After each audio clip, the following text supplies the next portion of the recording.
There we go. Rick questions things on YouTube as well.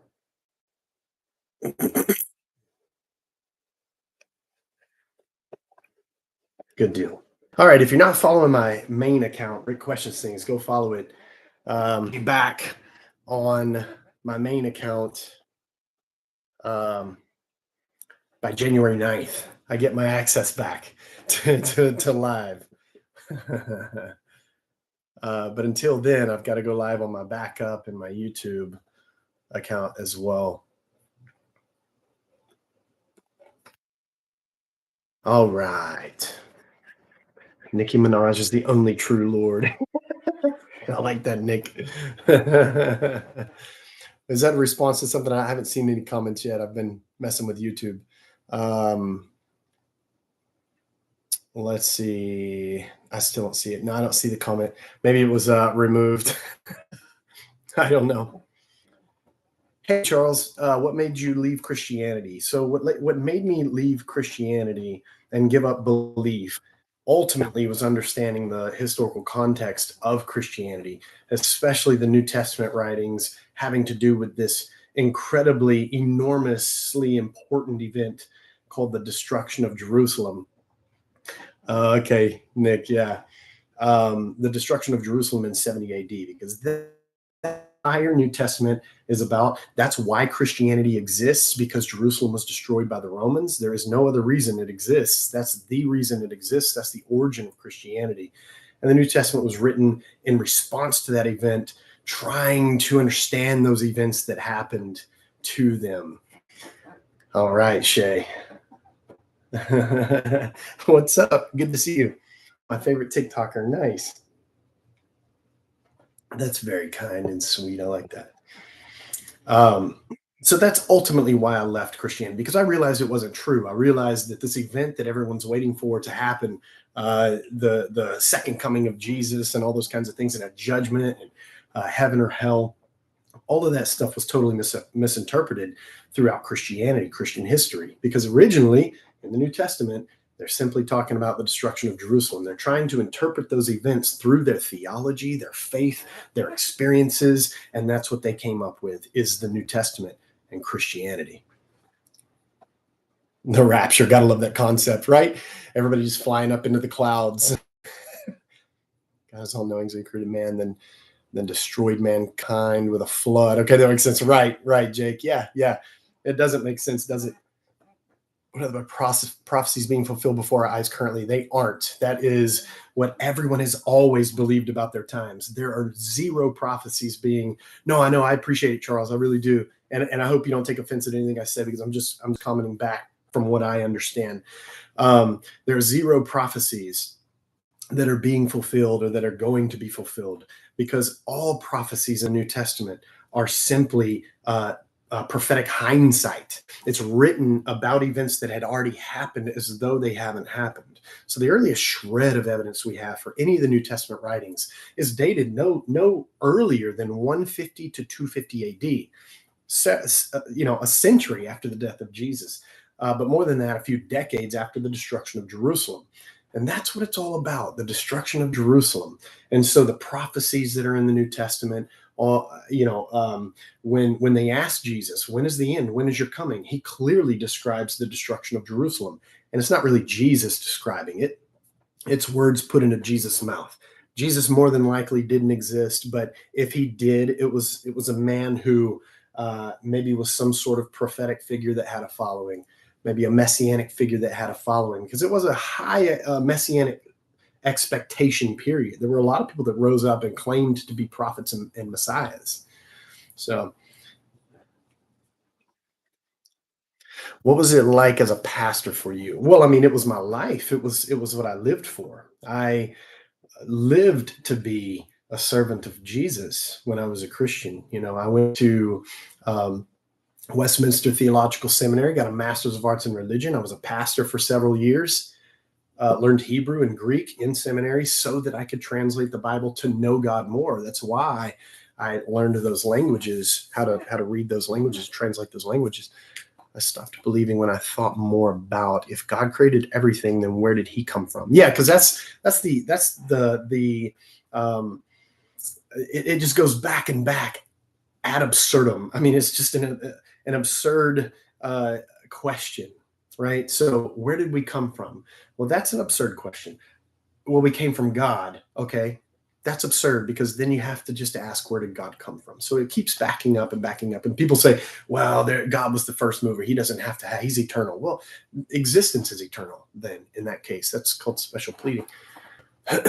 My biggest question is how, with timelines, did the dinosaurs walk the earth with humans? God will only reveal so much to us. Well, there is there is no external God. There's no external being out there that's separate from what you call creation. That doesn't exist. You think the earth was made by the Big Bang? Well, I don't know. I mean, I tend to side with science as it discovers what it discovers. And sometimes those, hey, what's up, Liam? Oh, thank you, TJ. I appreciate that. Liam, my friend, good to see you. So I tend to side with science. Why would this harmony guy go? Yeah, right. Exactly.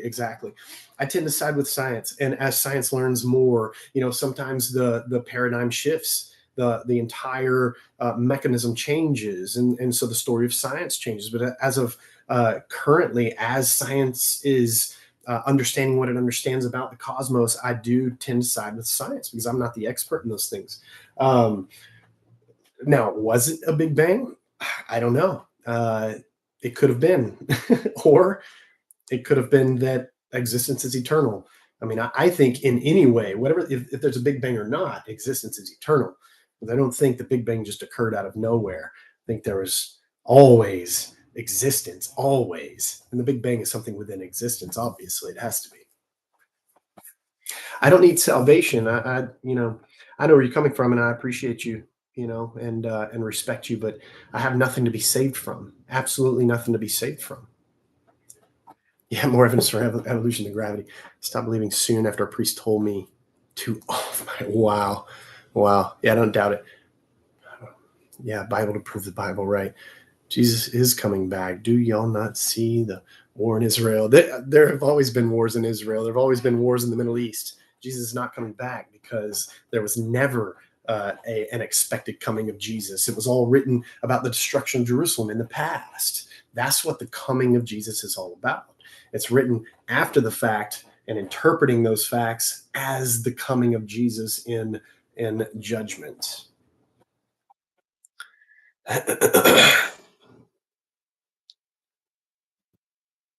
What denomination was I part of?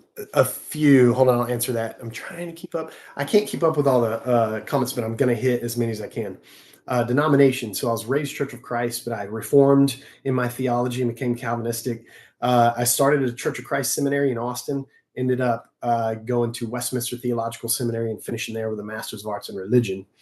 And I was a pastor for several years. I went back to the Church of Christ, and I saw myself as a reformer. I wanted to help reform the theology and bring it back to what I believed was biblical theology at the time, and it didn't work out too well, as you can imagine. And then I was a pastor at a Reformed Baptist church for a little while, and a non-denominational church. And then I got in with the house church movement because that was big at the time. Because pastor 10 years ago. I left Christianity over 10 years ago, over a decade ago. It's been actually like 12 years now. So I planted a house church, a couple of house churches, and pastored those churches for a few years. But on the way, I was on my way out. Intellectually, I was working my way out of Christianity, out of religion, and eventually could no longer believe. There was just nothing I could do to continue to believe after I'd seen the things that I had seen intellectually. It was impossible for me to believe after that point.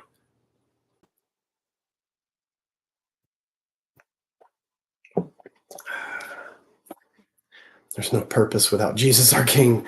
Well, that's a false purpose. You are living for a false purpose that doesn't exist. That's okay. It's okay for you to do. I'm not against you doing that, and I'm not.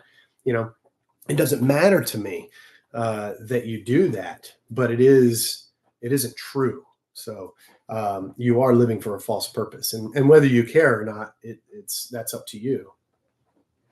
All purpose is ego driven. Exactly, 100%. Sterling Hindu monk. Yes.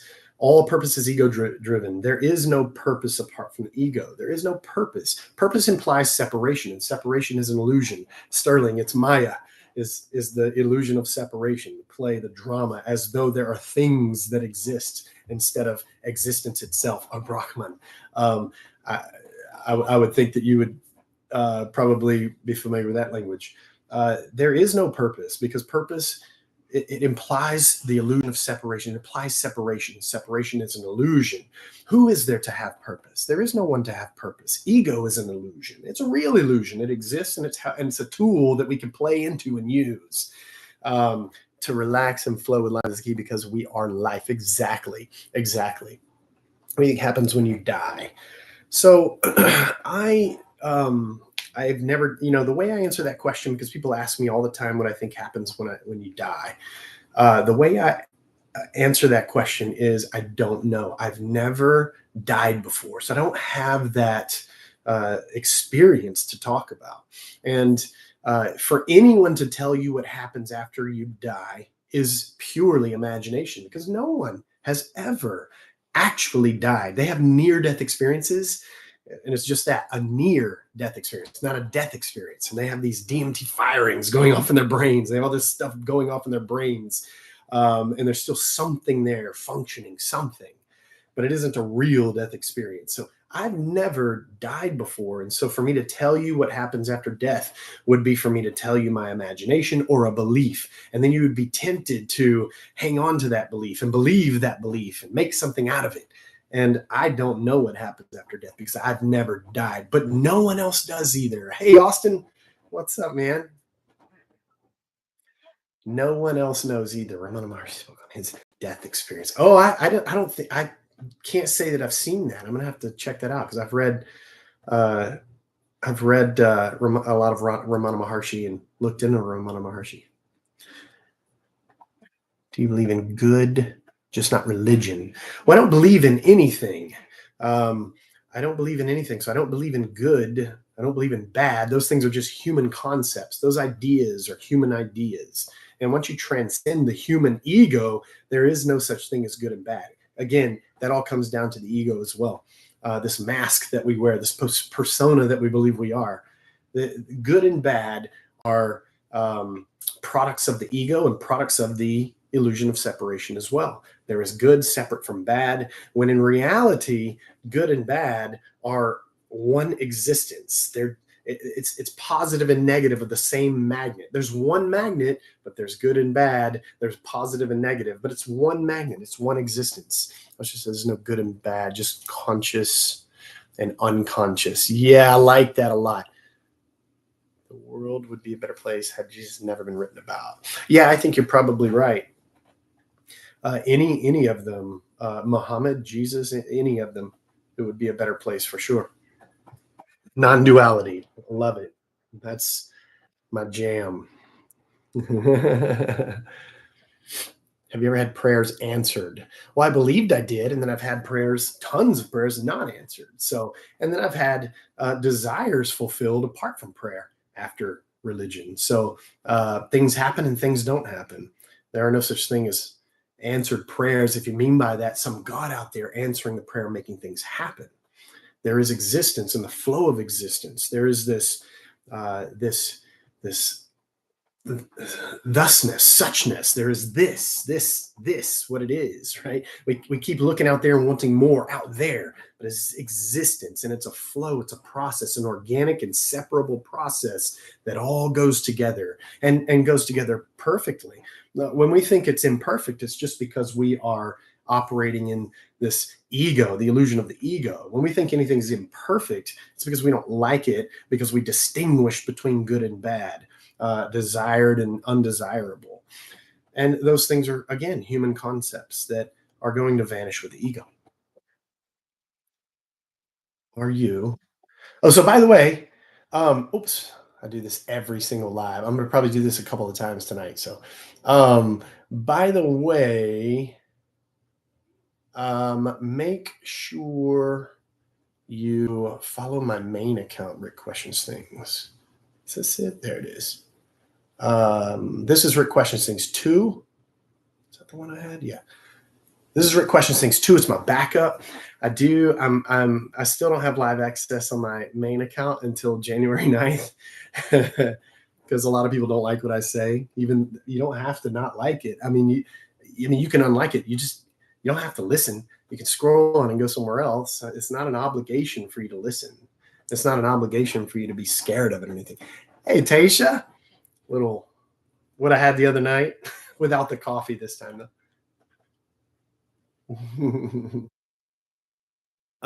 God rocks.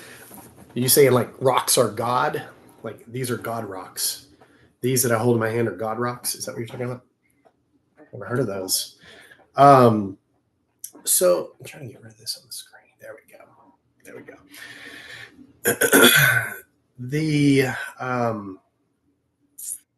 Okay, well, so you really think your opinion is the truth? No, I think my experience is the truth.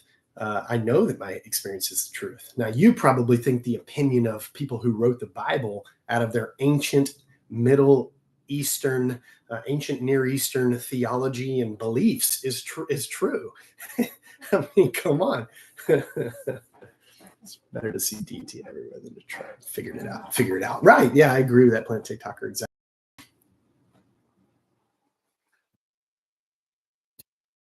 Flair, Christian preaching. No, not at all. Yeah, and I did a little bit earlier. Hell is hot. Hell doesn't exist, so you don't have to worry about that. There's no heat of hell. Hell doesn't exist. Yeah, I talked about that a little bit.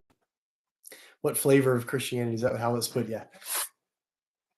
Well, I would be back then considered when I was a Christian pastor.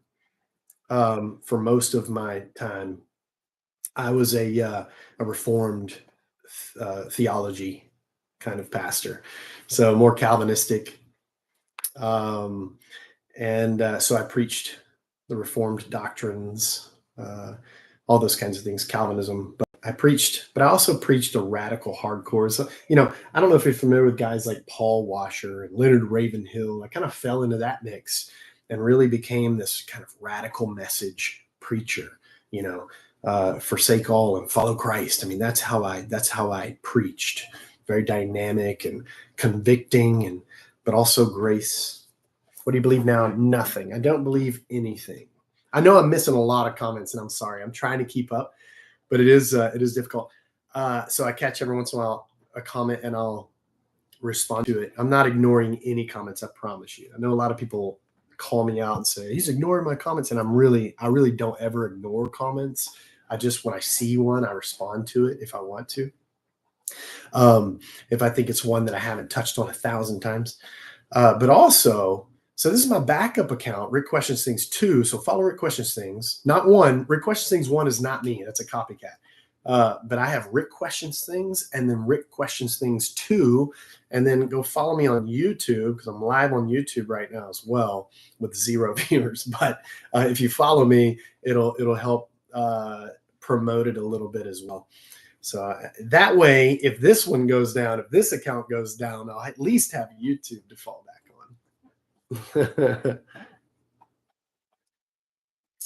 Let's see. Oh, thank you, Joel. I appreciate that.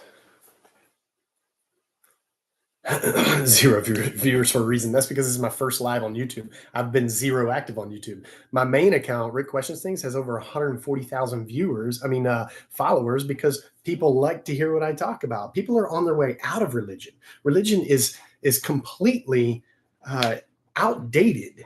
It's bondage. And as long as you are in religion, you are in bondage. So your comment backfired. I hate to tell you.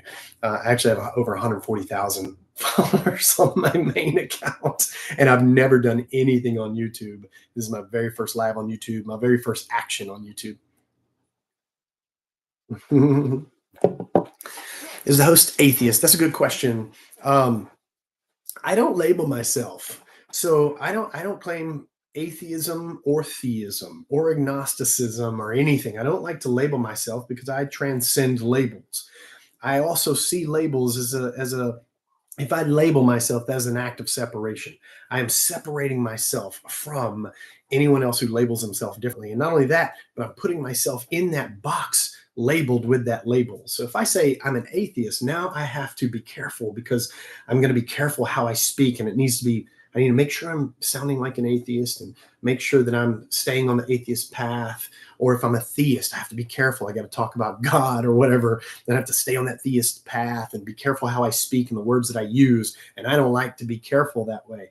I want to go where the truth leads me or where my own self leads me in the truth, because that's where I find truth is when I go in deep into myself and I find the truth, because we are all what we're seeking.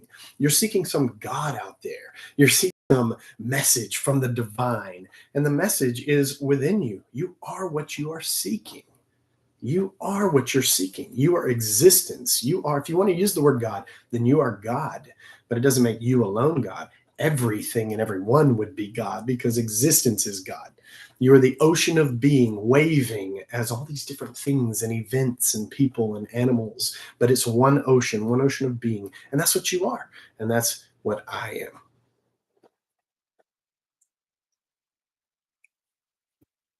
And that makes us inseparable. That makes us the same. We are truly one, the same existence. And so um, to label myself would be to promote a separation between us. And that's an illusion. Separation is an illusion.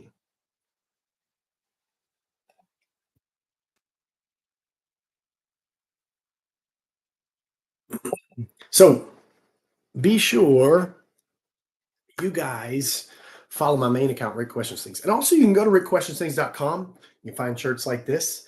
But also uh, I write about my exit from Christianity, why Jesus is never coming back, why he wasn't raised from the dead, why hell doesn't exist. But I also write about things like non-duality and Taoism and Zen Buddhism. I write about practices such as meditation, living in the present. I write about all kinds of things. Right now, I just started going through the Shin Shin Ming, which is one of the earliest Zen poems, and it's really just right to the point. I mean, it really is, and I really love it. So I started writing about that. Sorry. Do you practice meditation? So, um, I mean, in a way, I really. Um, I would more say that I live meditation. I live a meditative life. I live in a state of meditation because deep down at every given moment, I always know who I really am, namely that I am existence itself, that I'm the ocean of being. Um, got down. Oh, nice, Austin. Sweet. I need to read that again. It's been years since I've read it. I need to read it again. Let me know how you like it. Um, so I do live in a meditative state, and I do meditate as well here and there in different ways. I don't have a constant practice of like an actual sit down practice of meditation every day this time, but I do live a constant meditative state, and that means that what I am doing is I'm trusting myself as the flow of existence, as existence itself. I see people saying ignore and respond to me. I just addressed that a while ago. I'm not ignoring anyone. I can't respond to every single comment that's going through. Don't be narcissistic and have an ego trip with me. I'm trying to answer questions as they come as best I can. And when you think I'm ignoring you, you're just showing us how big your ego is. Um, so I don't have a constant, like a sit down set time every day that I meditate, but I do live a meditative life. And that means knowing who I am as existence, trusting myself as existence, trusting everything that goes on is the process, the flow of what many call the Tao or Brahman or energy or whatever you want to call it, the name you want to put on it, whatever it is, the eternal Tao that or the name that can be named is not the eternal Tao, right? But I trust my brain to operate, my mouth to speak. I don't think of anything that I'm saying to you right now. I'm not thinking about it. It's not like I don't have any anxiety about it whatsoever, because I trust whatever's coming out is what my brain has come to realize and what my own self has understood. I trust the actions that occur. I now, and I trust the emotions that I have. So when I get mad, when I get sad, I get angry, I get, whatever it is that I experience as a human ego, as a human being, I trust those things as well. And that's what is absolutely liberating, is not having doubt about those things, not having doubt about my brain functioning, the way I'm thinking and the way I'm speaking, or the emotions that I'm having, and then condemning and judging those things. There's no reason to judge those things. Once you give up the judgment and distinguishing between good things and bad things, like good emotions, bad emotions, good thoughts, bad thoughts, good actions, bad actions, when you transcend that whole idea of good and bad, it's an absolutely liberating experience, and that is the meditative life that I talk about. That's the life of meditation, a meditative life. I love this. Thank you, Cheryl. I appreciate that. That's the peace that surpasses understanding. Exactly, Joanna. That's the true peace. That's the bliss that every religion is trying to get you to, but will always fall short of, because it's yeah. Oh, what did I missed it? I missed it, Tasha, what you were applauding. Um, that's the bliss that religion is. True peace and happiness, true love, all of those things are mutually exclusive with religion. They can't exist, because religion promotes, it's founded on the illusion of separation, that separation between a God and his creation. There's this big gulf between me and God, and I need to be saved and reunited, and you know I need to be reconciled to this God. And that's just an illusion. It's a lie. It's not true. And so you can never have true peace, true love, true bliss, true contentment in religion. Religion is bondage. Freedom is only found outside of religion.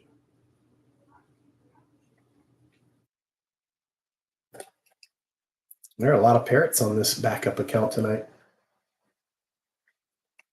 Guys, if something happens and I go down, just switch over to YouTube. Rick questions things on YouTube.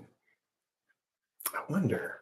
I'd like to try it out. It's my first live on YouTube. I don't even know if it's working. It says it's live. I hope it's live. I hope it's working. I wonder if I can send chat to myself. Is this thing on? There's the chat.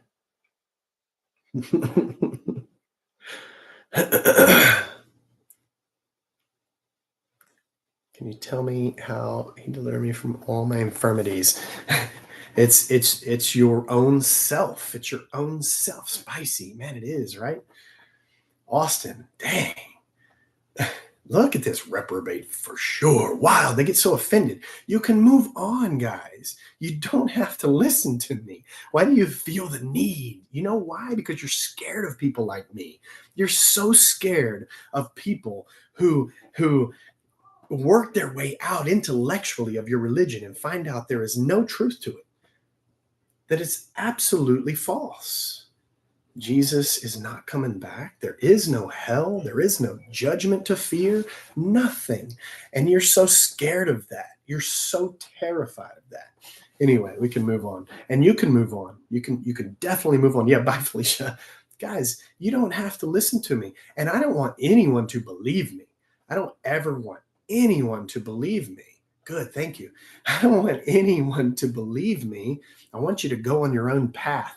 Belief is bondage. If you're believing, you're hanging on to something that you hope is true. Please, please be true. Please let Jesus be real. All those kinds of things. That's not faith. That's belief. Faith is letting go of those hardcore, tightly held beliefs. That's faith. Faith is letting go and trusting yourself as existence, trusting yourself to the universe, not to the universe, as the universe Hey, Shay is on YouTube. Yay. Nice. I need to start being active on YouTube. I'm 0% active on YouTube, and I'll get, more followers and stuff on YouTube. And that way my lives will go out on YouTube as well, because, I just do nothing on YouTube, but I've been saying I was going to do YouTube for a long time and I'm just not active on it. Have you read the Quran? Yes. The Quran is no different. The Quran, just like the Bible, they're both the products of human beings in their own historical context, just trying to understand the events that they are living through in their day and time, in their own belief and theology and religion. That's all the Quran and the Bible both are. You didn't answer me. Okay, there's a dragon high priest, man. I can't see every I can't see every comment. There's a lot of ego trips tonight. Tons of ego trips. My goal for 2024 is to stray away from TikTok. So YouTube it is. Nice. Yes. I agree. I've been wanting to move over to YouTube for a long time. I just never made it happen. So I'm gonna make it happen. They're so mad at you tonight. I know. Why are you so mad and offended, people? You don't have to be here. Just move on. I'm not asking anyone to believe me. I'm talking about my own experience and the truths that I have discovered on my own path, my own journey. You don't have to listen. I'm here for people who I'm here for people who are on this path as well. Maybe you're starting to doubt and you need someone like me to help you out. Maybe you're starting to question things. Maybe you've already left and you don't know where to go from here. Maybe you need community like from people like me, and to hear from people like me who have been there and done that over a decade ago. Should we tighten up security? Possibly, man. We might have to, because this is what happened last time, and I don't have a third. I don't have a third backup.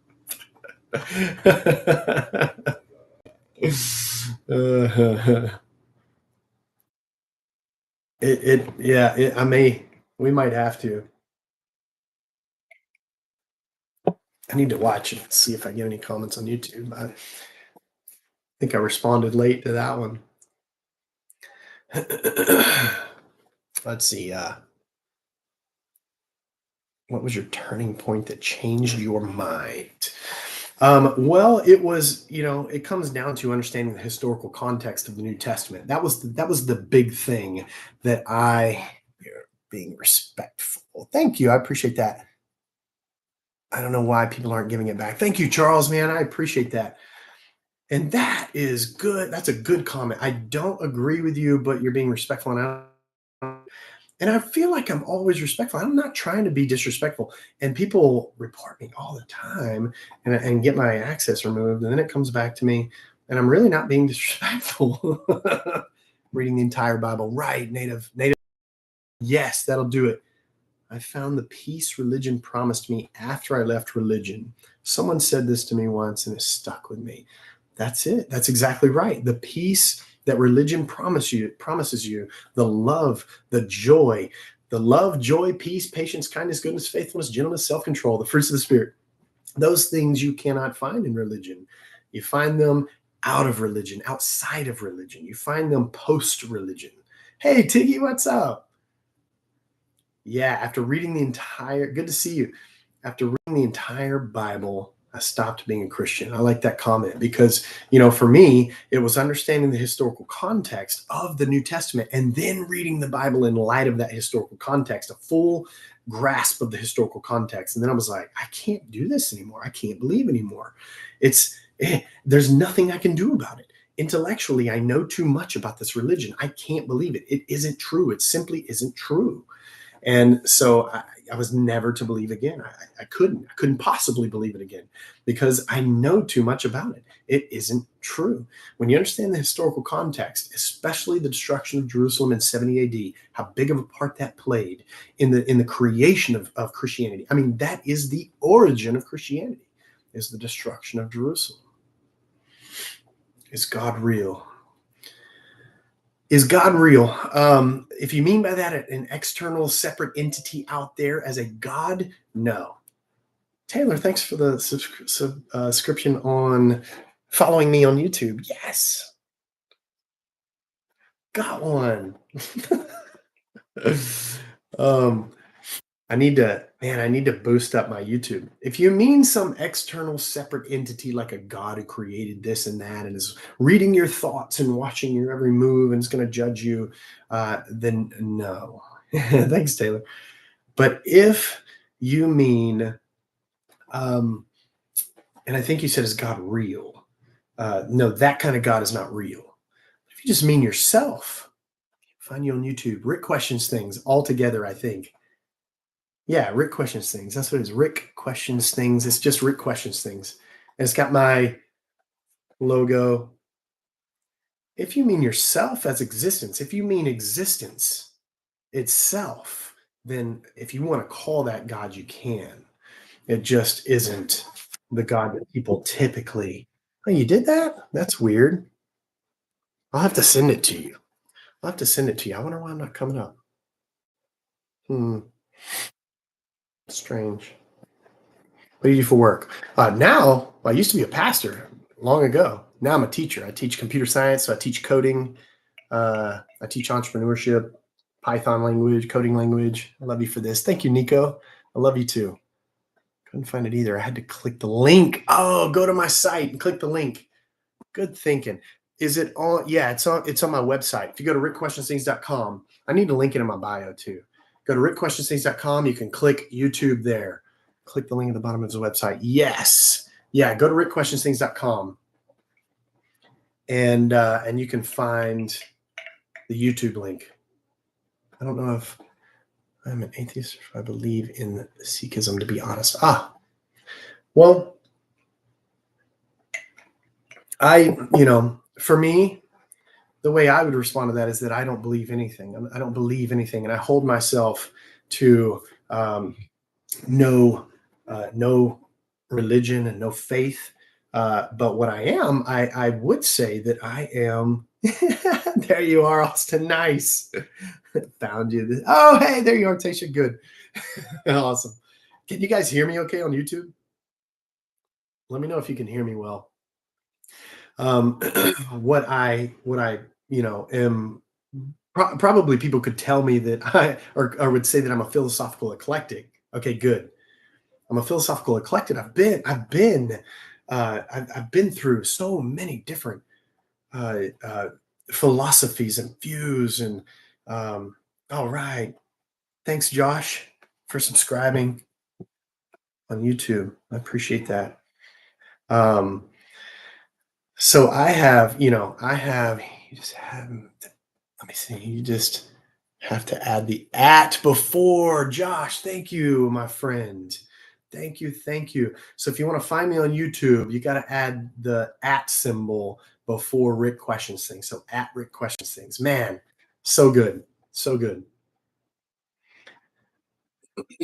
What made you change? Well, what I was saying earlier, is that I understand the historical context of Christianity. And so, therefore, in light of that historical context, I know that it's not true.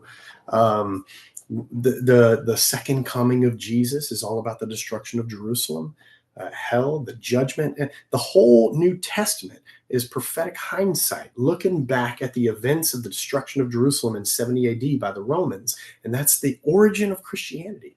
That's the origin of Christianity. That's why Christianity exists, for no other reason but these people, these ancient human beings, trying to understand, how could God allow the temple to be destroyed? How could God allow the city to be destroyed, the people of God? And so out comes the New Testament. If you read Josephus and the War of the Jews, it's incredibly enlightening. You read those events and you go, oh my God, this is exactly what the New Testament is about. It's about the destruction of Jerusalem. And that is it. That's all it's about.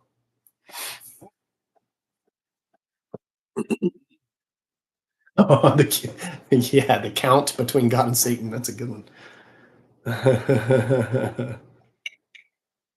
So is Jesus real? So I don't We'll be back. Okay, cool. Yeah, yeah, yeah. Good, good. Thanks, Tasha.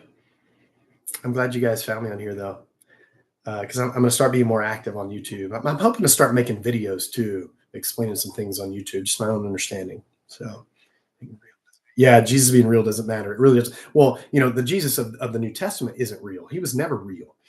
If there was a Jesus, if there was a guy that the stories were connected to, it isn't anything what the New Testament says. It was just a guy who maybe was a prophetic figure, a messianic figure. Those times were very high messianic expectation times. There were several prophetic figures that rose up claiming to be prophets.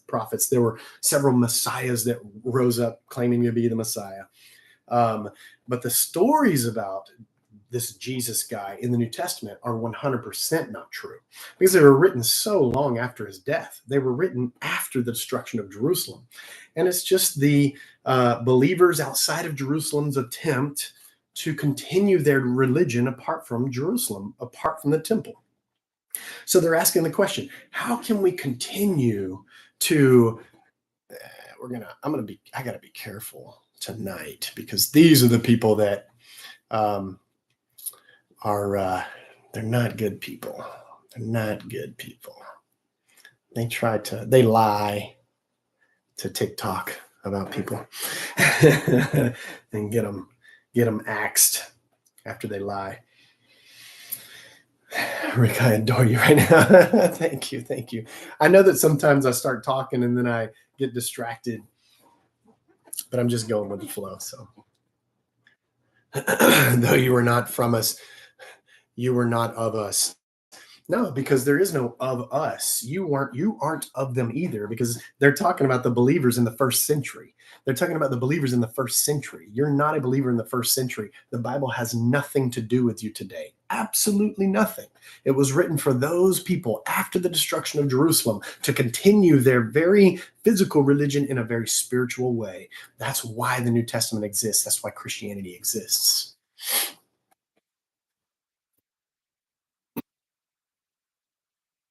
Thank you, Ryder. The Bible has nothing to do with today.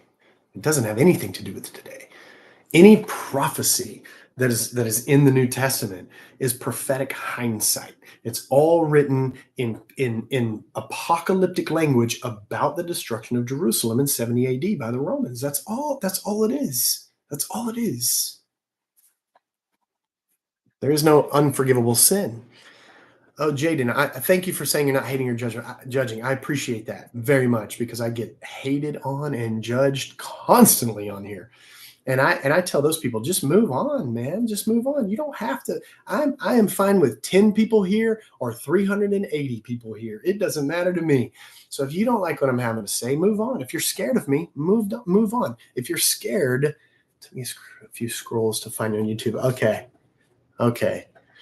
If maybe with more followers and likes, it'll rise up hopefully, and more activity. This is my very first activity on YouTube. So good luck. Not scared. Yeah, I'm not scared at all. I have nothing to be afraid of. Oh, yeah, you're scared of people like me who intellectually work my way. Thanks for reminding me. I forgot what I was talking about. Intellectually work my way out of Christianity, work my way out of religion. Christianity, Islam, Judaism, Mormonism, Jehovah's Witness. I mean, all those religions are products of human beings just trying to, well, there are different motives behind some of them. But there are various motives. But the New Testament is trying to understand the times. They're trying to understand, what did they go through? Why was the temple destroyed? Why was Jerusalem destroyed? That's all. That's all it is. That's it. That's why it exists. You go back and forth in you go back and forth between. Am I still here? Okay. You go back and forth between the extremes of not believing and believing it all. Hey, if you're going to believe, you need to believe it all, right? So that is good. That is your. That's just being sincere. When I was a Christian, I believed it all. I mean, I was hardcore. I was radical. I sold my belongings, my possessions. I sold my house. I quit my IT job. I left on faith and went to seminary, started working at a church while I was in seminary as a youth pastor that I'd never been to. I mean, it was absolute faith. And then when I was a pastor, when I moved through the churches and I started the house church, yeah, I told you so, your house, yeah. when I was a pastor, I mean, I was a radical pastor. I didn't take up a collection. I lived by faith, you know. Now I had a little box in the back, a giving box, you know, but I was really trying to live by faith. But intellectually, I could not continue to believe the religion. Intellectually, I worked my way out of the religion. And I say this on every live pretty much, but when you realize that Christianity is not true, when you realize that Islam is not true, or Judaism or Mormonism or whatever, for me, it was Christianity. When I realized Christianity was not true, I could not believe it again. It's like, this is my favorite analogy about this. It's like walking into a dark room, stepping on a rope, believing that that rope is a snake. And you have fear, you have this real experience of stepping on a snake. I mean, you believe it's real. Then you run over in your panic and you turn on the light and you look on the floor and it's just a rope. You look at the rope and you go, it was never a snake. It was never a snake. It was always a rope. And now that I realize that, and I've been enlightened, now with the light coming on, now I can never, ever, there's nothing I could do to ever make myself believe that that rope is a snake ever again. It'll never happen because I know the truth. Intellectually, I can't make myself believe that that rope is a snake. And that's how it was with Christianity for me. Once intellectually, I realized that Christianity is not true, that it has a historical context that hardly anybody knows about or ignores. I couldn't believe again. And I begged God to help me. God, please help me believe. You know, I don't want to lose my faith. You know, I don't. And I remember the moment that I was at the end. I had nothing left. Intellectually, I could not believe any of it. And I was crying and begging God to help me. And I said, this is it. I mean, if you are there, you know my mind, you know my thoughts, and you know what I know, and you know that I can't believe, and I'm trying my hardest to believe. And I begged God, and I said, if you don't do it, this is it. This is the end. I'm done. You have to do something right now, or I'm done, because I knew too much. And it was that silence, that deafening silence, that if every Christian on here was honest about, they know exactly what I'm talking about. You've never, ever heard from God. You believe you have an imagination that helps you believe that you have, but you never have because God isn't there. That external deity out there you believe exists isn't there. You can put him to the test. Put him to the test. He won't show up. And I've done it 1,000 times on lives. I've put God to the test, and I've shown you that he doesn't. He won't show up ever, because he's not there. And Jesus is never coming back because Jesus was never intended to come back. They didn't believe Jesus was coming back. They wrote about the coming of Jesus after the destruction of Jerusalem, and that's what the coming of Jesus is all about. Did you ever tell anyone within your church that you were struggling, or did you opt to do it quietly and alone? So that's a good question Taylor asked. Did I ever tell anyone within my church that I was struggling, or did I opt to do it quietly and alone? And I did opt to do it quietly and alone. Early on, when I was really experiencing some doubt, but still had a lot of faith, a lot of belief, I would reach out to my mentor pastor in Dallas. And he just, I mean, you know, the things that he would have to say just weren't helpful at all, at least intellectually for me. So thank you, Norris. I appreciate that. You know, they weren't intellectually, this guy's back rebuking me. Those kinds of people are the kind that would do the, well, I'm not going to say it. That might have what got me in trouble last time. Thank you, Trish.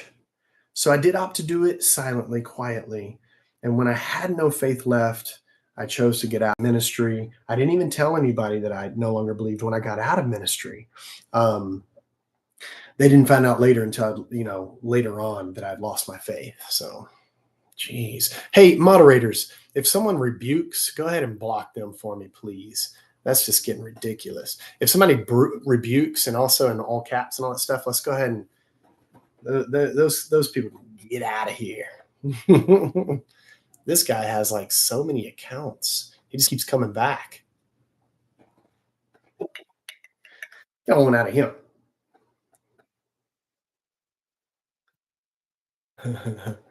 Yeah, they're the ones that get people unfairly censored.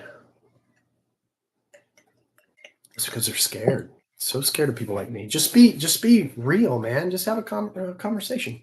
You don't have to rebuke me. There's nothing to rebuke. Do I have any moderators on right now?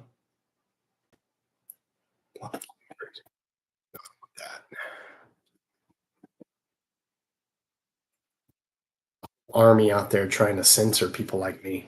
It's a whole army. They're trying to censor people like me, and it's crazy. Like that just shows you the fear that people have. You left, and any of your former church members try and pull you back in. No, I think people were shocked that I no longer believed. Um, I have, man. How do you create so many accounts? You are a living in the basement warrior, aren't you? Basement keyboard warrior. um, Man, I need some of my mods here. That's what I need. Here's the keyboard warriors. I rebuke you. I rebuke you. I'm going to get you blocked. Let me get rid of this real quick, guys, and then we'll get back into some real good, honest conversation.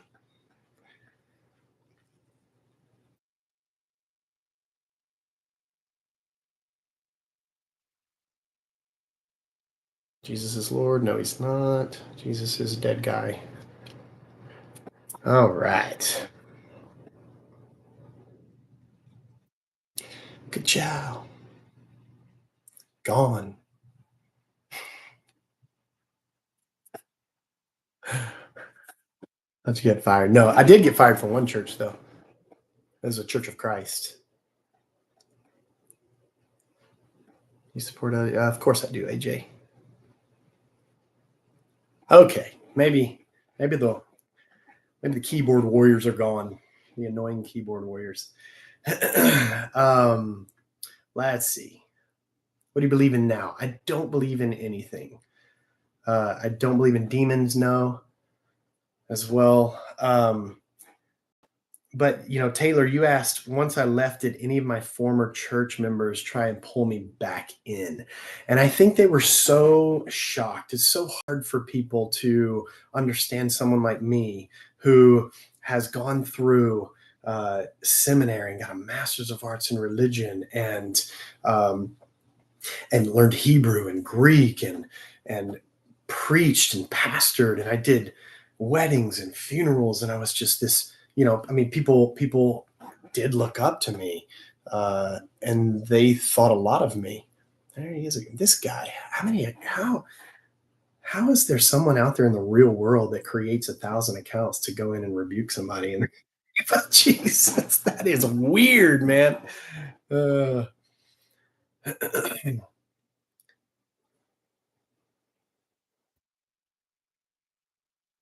Read Matthew 16:4.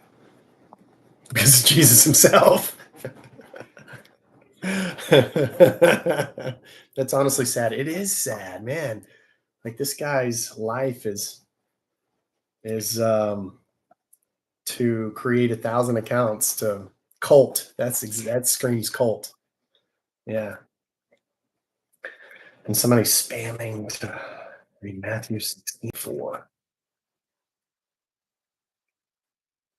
I have my Bible right here. Let's see. Evil and adulterous generation. Why? This isn't an evil and adulterous generation. He's saying this is an evil and adulterous generation. The first century, right? So they're writing about the destruction of Jerusalem. So they're talking about the time before the destruction of Jerusalem. And he's saying, this is why Jerusalem was destroyed. This is why the writers are writing that.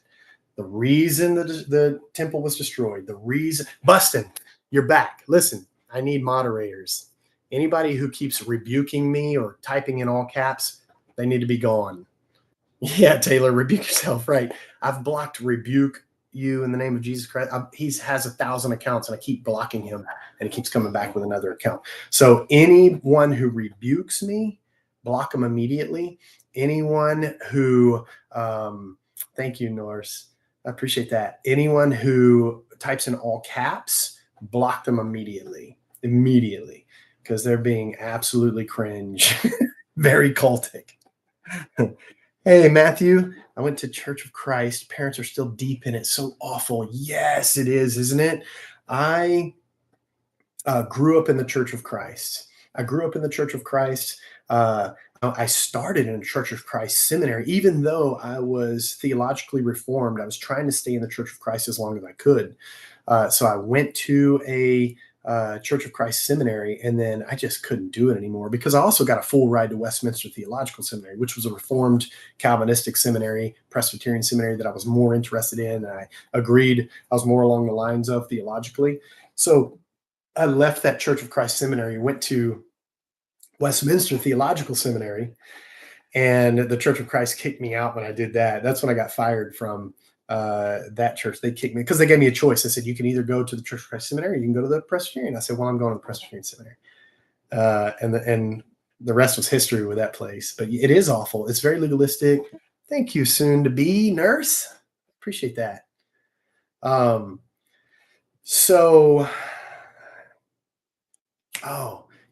glad somebody did tell me to read this, Matthew 16:4, because it just screams my point. It screams my point that the New Testament exists simply because Jerusalem was destroyed in 70 AD. There is no Jesus. If there was, it's just a guy that these stories are based on. None of it's true that you read about. It's all written at least 100 years. It's written 100 years after his death, if he lived and died. But it's written several decades, no, at least a few decades after the destruction of Jerusalem, several decades after the destruction of Jerusalem. So the whole New Testament is about the destruction of Jerusalem in 70 AD. That's it. That's why Christianity exists. So somebody asked me to read Matthew 16:4 so I could say it's an evil and adulterous generation. But it says, an evil and adulterous generation seeks for signs, but no sign will be given it except for the sign of Jonah. So he left them and departed. He's talking about those people right there, and not he. He isn't, okay, Bustin, I got you. He is not talking. There you go. He is not talking. These are words put in Jesus' mouth because they're writing these things to explain why Jerusalem was destroyed. They're writing these things to explain why the temple was destroyed. They're just trying to work these things out theologically. They're trying to make sense of it. And so they write these things to give an existence, a continuing existence to their religion.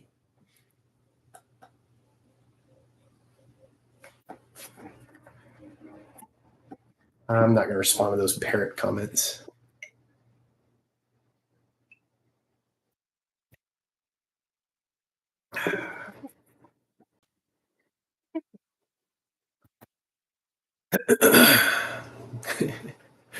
It has been spicy, Bustin. It's been spicy. And I've been talking nonstop. It's been good. I love it. This is so fun. I mean, that's why I'm here. It's fun. And I help a lot of people who are going through these things. And those of you who want to rebuke me and, all that kind of stuff, you can scroll on. I don't care if I have 10 people or 731 people. You can scroll on. You don't have to be here. You don't have to listen to me. You feel the need to say something because you're scared of people like me. You're scared of all these people listening to me and hearing something that I say and it sparking some bit of doubt. And it will, if they really hear me and they really think about it and they go on this path of enlightenment of what religion actually is, then they are going to start to doubt. They are. And they're gonna come to a place where they no longer believe. And it's just natural. Thank you, soon to be nurse. It's natural. It really is. It's natural. Because if you're actually a thinker and you're open-minded, you're going to not be able to help going down this path and breaking free of the bondage of religion. Religion is bondage. You are going to find out you are what you're seeking. You don't have to seek anything out there. There's no God to seek out there. There's no God to seek out there. There's no Bible that you need to read. There's no Quran that you need to read. None of those things are true. There's truth in religion, but no religion is true. There is no religion that is true. There are truths to be found in religion. I love things like love, joy, peace, patience, kindness, goodness, faithfulness, gentleness, self-control, but you don't need God for those things. If you do, then by all means believe in a God. But if you realize who you really are deep down, that you are existence itself, that you don't need some external deity to tell you who you know who you are, and no one else can tell you who you are and how to live and how to conduct your life. No one else. You don't need a God for that. You don't need a book for that. You know deep down who you are. You're just trapped in the bondage of religion. You're just trapped in the illusion of separation. Oh yeah, okay, Jess.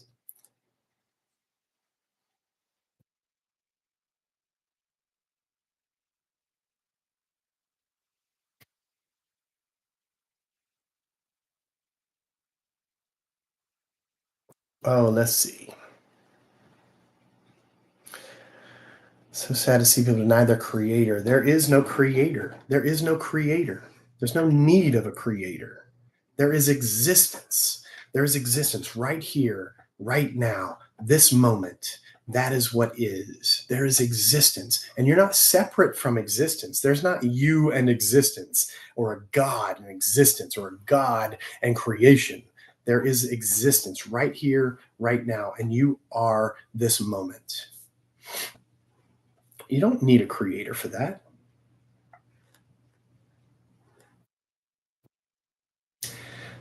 The scriptures are a navigation. The scriptures are that it's a book written thousands of years ago to those people trying to understand why the temple was destroyed in 70 AD. It has nothing to do with you. It's not a navigation book. It has nothing to do with you. It has nothing to do with today. It has nothing to do with the year 2024. It has no prophecy that's being fulfilled. Every Christian has always thought in their time prophecy was being fulfilled. It's always being fulfilled. And he's always coming soon. He's always coming soon, very soon, very soon. I mean, are we going to be saying that in 10,000 years? It's very soon, any day now. He's not coming back. And it's time to break free of that bondage and that fear. It's time to break free from that and start to go on your own path of realization and self-discovery, enlightenment, whatever you want to call it, understanding. It's time for you to take the first step on the path on your own path, not a path prescribed to you from some preacher or Bible or Quran or Book of Mormon or some God you believe exists out there that doesn't. You're just living someone else's imagination. You're living someone else's imagination. It has nothing to do with you.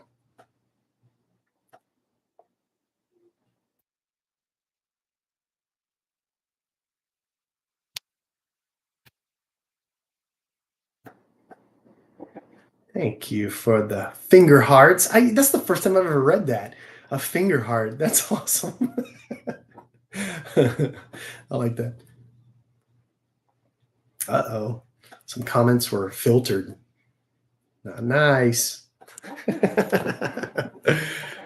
a lot of people that aren't nice to me. All I'm doing is speaking my truth.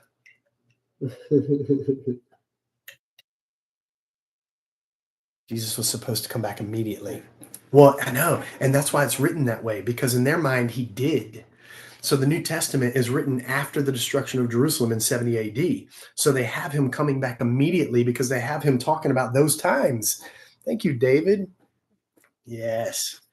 Thank you. Thank you. I'm so glad it's Friday too. I got to surf today on a Friday. It's amazing. They were writing about the destruction of Jerusalem. They believed after the fact, but they didn't believe it. They were writing as though the coming of Jesus was the destruction of Jerusalem, that that's what it was all about, the coming of Jesus. That was the judgment of God. But they're writing it just so that their religion could continue on outside of Jerusalem, outside of the walls of Jerusalem, because Jerusalem had been destroyed, utterly wiped out.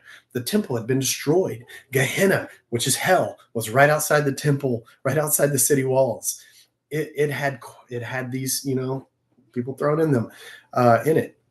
And so this covenantal curse had come upon unbelieving Israel. And so those outside of Jerusalem were writing to continue their religion and not need something like Jerusalem, not need a temple. Isn't it funny you're being messed with by the Bible thumper who are supposed to let you be yourself? Yeah, I know. They're mean, man. They can be really mean. Thank you, Genuine. And Norse, I appreciate you very, very much. Alan Watts, yes. This shirt is on my website, rickquestionsthings.com. It's one of the shirts that I have. Hey, look, if you don't follow Rick Questions Things without the two, not Rick Questions Things 1, that's not me. That's somebody else. I don't know who that is. They're copycat. But if you my swag, if you don't follow Rick Questions Things, go ahead and follow that too, because I'm on my backup right now until January 9th. But also look me up on YouTube, because tonight's my first YouTube live, and I'm trying to be more active on YouTube as well, so I'll have a backup to TikTok. But you have to put the @ symbol at rickquestionsthings.com on YouTube to find me. And it's my same logo on YouTube as well. So make sure you find, or you can go to rickquestionsthings.com and just click the YouTube link down at the bottom of the page or on the sidebar. How much for a shirt? It's like $22, I think I made it. And I have a few different Alan Watts shirts. For Christmas, I have a Christmas Alan Watts shirt. It's Santa Watts. I love that one. Thank you, David. The donuts. That sounds good right about now. Well, I know, right, Crystal? Why are people so mean? So mean. And they're supposed to be the nice ones, right? Dunno Cliff. I didn't see that last name. No, I didn't recognize it. What made you walk away from Christianity? So, I've talked about that a lot, but it's understanding the historical context of Christianity. When I understood what Christianity is all about, Christianity exists because the temple in Jerusalem and Jerusalem was destroyed. And so the writers of the New Testament were just trying to understand why, or give a reason for why the temple would be destroyed. They're trying to give credibility to their religion so that it continues on outside of the destruction of Jerusalem, saying we don't need Jerusalem to exist or a temple. We can worship out here everywhere, right? A lot more peaceful here, right? Nazgara, thank you for joining me on YouTube. It is a lot more peaceful. It's crazy, man. They're out in armies tonight. You believe in demonic possession? I do not believe in demonic possession. I don't believe in demons. Demons don't exist. I don't believe anything. So if you ask me if I believe something, I don't believe it. I don't believe anything. I exist. This existence is here right now, right here. And I am in this existence, but more than that, deep down, I am this existence, because we all are existence. And the illusion of separation makes us think that we're not. And it makes us think that we're separate from each other. We're the same existence. You're a lot of you are battling me thinking that we're separate. We're not. We're one. But a lot of you are encouraging me, and you know that we're one. You know we're not separate. It is a lot more peaceful, Nazgarath. And you know what's a lot more peaceful too? Is breaking free of the bondage of religion. That's where you find true peace. I'm just like you. Hey, Heather. Rick, don't be scared. Why would I be scared? Thanks for the follow, David.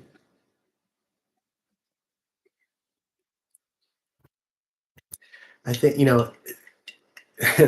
someone's saying, Rick, don't be scared. Bring me up. It's you're trying to appeal to the ego. The chill live is more peaceful. It is. Yeah, when I have a chill live, my chill lives are more peaceful. When I have a chill background, and you need to be scared for mocking God. When did I mock God? I don't mock God. I just tell you the truth, that he doesn't exist. That's not mocking God. You can't mock something that doesn't exist. And I'm not making fun of anybody. I'm not making fun of any ideas. I'm telling you the truth about those ideas. It's funny how you call that mocking, just telling you the truth. Thanks for the roses. Can you explain the book of Revelation? Yes, it's all about the destruction of Jerusalem. Look that up. Do some research into it, and you'll see.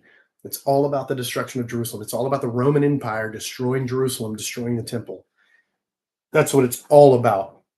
All you got to do is do some research, look it up. You will not be disappointed. I promise you. Look up, is Revelation all about the destruction of Jerusalem in 70 AD?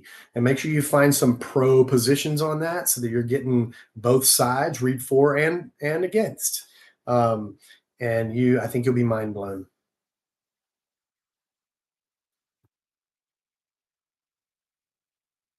Revelation is 100% about the destruction of Jerusalem. It's written in prophetic hindsight as an apocalyptic writing that is writing about an event that already took place. It has nothing to do with the future. It has nothing to do with today. It has nothing to do with anything but the destruction of Jerusalem and how they're going to continue their religion after the temple was destroyed. That's all. That's all it's about.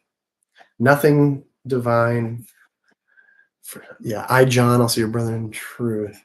Oh, in tribulation. Right. Exactly. Exactly. How did you learn about the destruction of Jerusalem? Oh, that's a good question. In 70 AD. So sexy gata, sexy cat. Um, I mean, there are a lot of ways. There are a lot of ways, but primarily, I would direct you to Josephus, a Jewish historian who lived through the destruction of Jerusalem. He was an eyewitness to it. Same apocalyptic language in the Old Testament. Exactly. It mirrors the same apocalyptic language in the Old Testament. All of that apocalyptic language is all the same that you find in the Old Testament when it's talking about nations coming against Israel and judging them. Thanks for the follow, Heather. But yeah, I would direct you to Josephus. Read Josephus, The War of the Jews, the works of Josephus, and just do your own research into Second Temple Judaism. Second Temple Judaism. You could look up something called full preterism. Full preterism will help you understand the times as well. Now, full preterists, for the most part, they hang on to a little bit of belief for some reason. I think it's irrational, but most full preterists still believe. They just notice, they recognize everything as having been passed. They understand the historical context. Rick, bring me up. Don't be scared. Jesus is God. So again, that you think appealing to the ego. I put no trust in the ego. You can't appeal to my ego. This generation shall not pass away till all be fulfilled. That very. Paul, thanks for subscribing. YouTube. I appreciate that, my friend. Every time it tells me, I thank you. I don't know if everybody else has subscribed, but if you have, thank you. It just didn't tell me. Yeah, this generation shall not pass away until all be fulfilled. This generation. And what is being talked about there is talking about the destruction of Jerusalem. They ask him, when is your coming? When is the end? When will these things be? That's in what, Matthew 20? Yeah, Matthew 24. And he says, you see all these stones, not one will be left upon another. What is he talking about? He's talking about the temple. He's talking about the temple. He was there at the temple, and he's telling them, this is when you see this happen, this is the end, when Jerusalem is destroyed, when you see Jerusalem surrounded by armies. Like, he's obviously talking about the destruction of Jerusalem. And I say he is, but it's not really he. It's the writers of the New Testament after the destruction of Jerusalem putting those words in Jesus' mouth. Yeah, 100,000%. Exactly. Everything is coming to pass? No. They were writing it as though everything had already come to pass. They were just writing it as prophetic hindsight. Prophetic hindsight. So they're writing as though it hadn't happened yet, as prophecy of it happening. You know, the first shred of evidence, Luke 21, 21, 20 to 22. The first shred of evidence of New Testament manuscript evidence, right, is dated between 150 and 250 AD, between 150 and 250 AD. That's the earliest manuscript fragment evidence that we have. The New Testament was written well after the destruction of Jerusalem. 20 and 22. Let's see, Luke 21, 20 and 22. But when you see Jerusalem surrounded by armies, Then you know that its desolations come near. Then let those who are in Judea flee to the mountains, and let those who are inside the city depart, and let not those who are out in the country enter it. For those are the days of vengeance, to fulfill all that is written. All these things will come to pass in this generation. Just that right there. Hey, Paige, that right there is key. What a great passage to show you what I am talking about. And that what I'm saying is true. You don't have to believe me. Go look at it for yourself. Go search these things out yourself. I mean, listen, he's saying, and right after that, in verse 32, truly I say to you, this generation will not pass away until all has taken place. Until what? Till Jerusalem has been destroyed, and Jerusalem will be trampled underfoot by the Gentiles until the times the Gentiles are fulfilled. That's exactly what they're writing after the fact. They're writing about the destruction of Jerusalem. They're writing about the destruction of Jerusalem in 70 AD, and they're writing after the fact. There is no truth. Well, there are in religions, but this is not the truth. Religion is not the truth. I mean, if I could package this up and give it to you, I would. Thank you, Lavender, for the rose. Woe to you. Yeah, there we go. Matthew 11:21. Woe to you, Chorazin. Woe to you, Bethsaida. Those were cities that are never rebuilt. Exactly. Genuine, thanks for the rose. Those were cities that were never rebuilt. Exactly.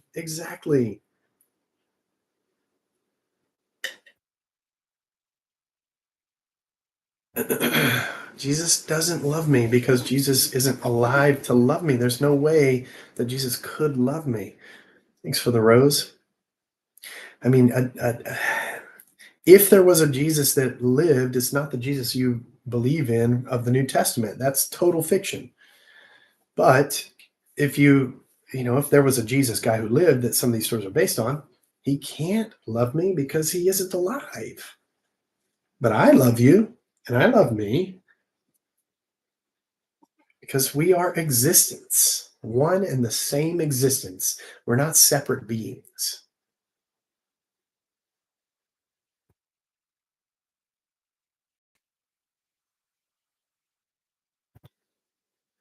Thank you for the rose. You were never a Christian. So I don't respond to that anymore because that's just a parrot comment. That's a parrot comment, just kind of repeating words that other people say. There are no true Christians because if you mean a miraculously regenerated, yeah, Bustin, if you're talking about a miraculously saved, regenerated, born again Christian, like by some miracle or supernatural action, that doesn't exist. So there are no true Christians. Thank you, Meep. That doesn't exist. That kind of true Christian doesn't exist. That's a figment of imagination.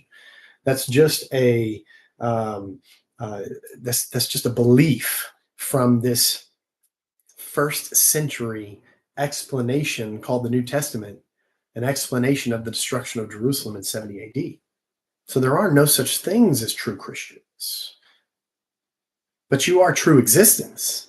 You are existence itself. You're the ocean of being waving as this and that and things and events. Thanks for the follow, Sammy.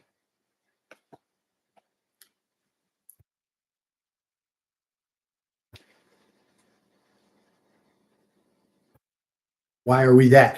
Because you can't be separated from existence. How can you be separated from existence? So you have the idea, I don't mean you specifically, people who believe that they are you have the idea that you are this being put into this creation or put into this existence, and your true home is out there somewhere in some other realm or but that is just imagination. Those are human religious concepts. You are this existence. That's what you are. You're the flow of the energy of the cosmos. You are this existence, which is an organic process that's inseparable. You can't separate it out into bits and pieces. It all goes together inseparably. It is existence itself. Some people call it the Tao. Some people call it Brahman. Some people call it God. Some people call it the universe. Some people call it the energy of all things, whatever it is, primal energy. That's what you are. You're it. I like to just call it existence or the ocean of being. That's what you are. You can't separate yourself from it. You grew out of it. You exist in it and as it. That's what you are.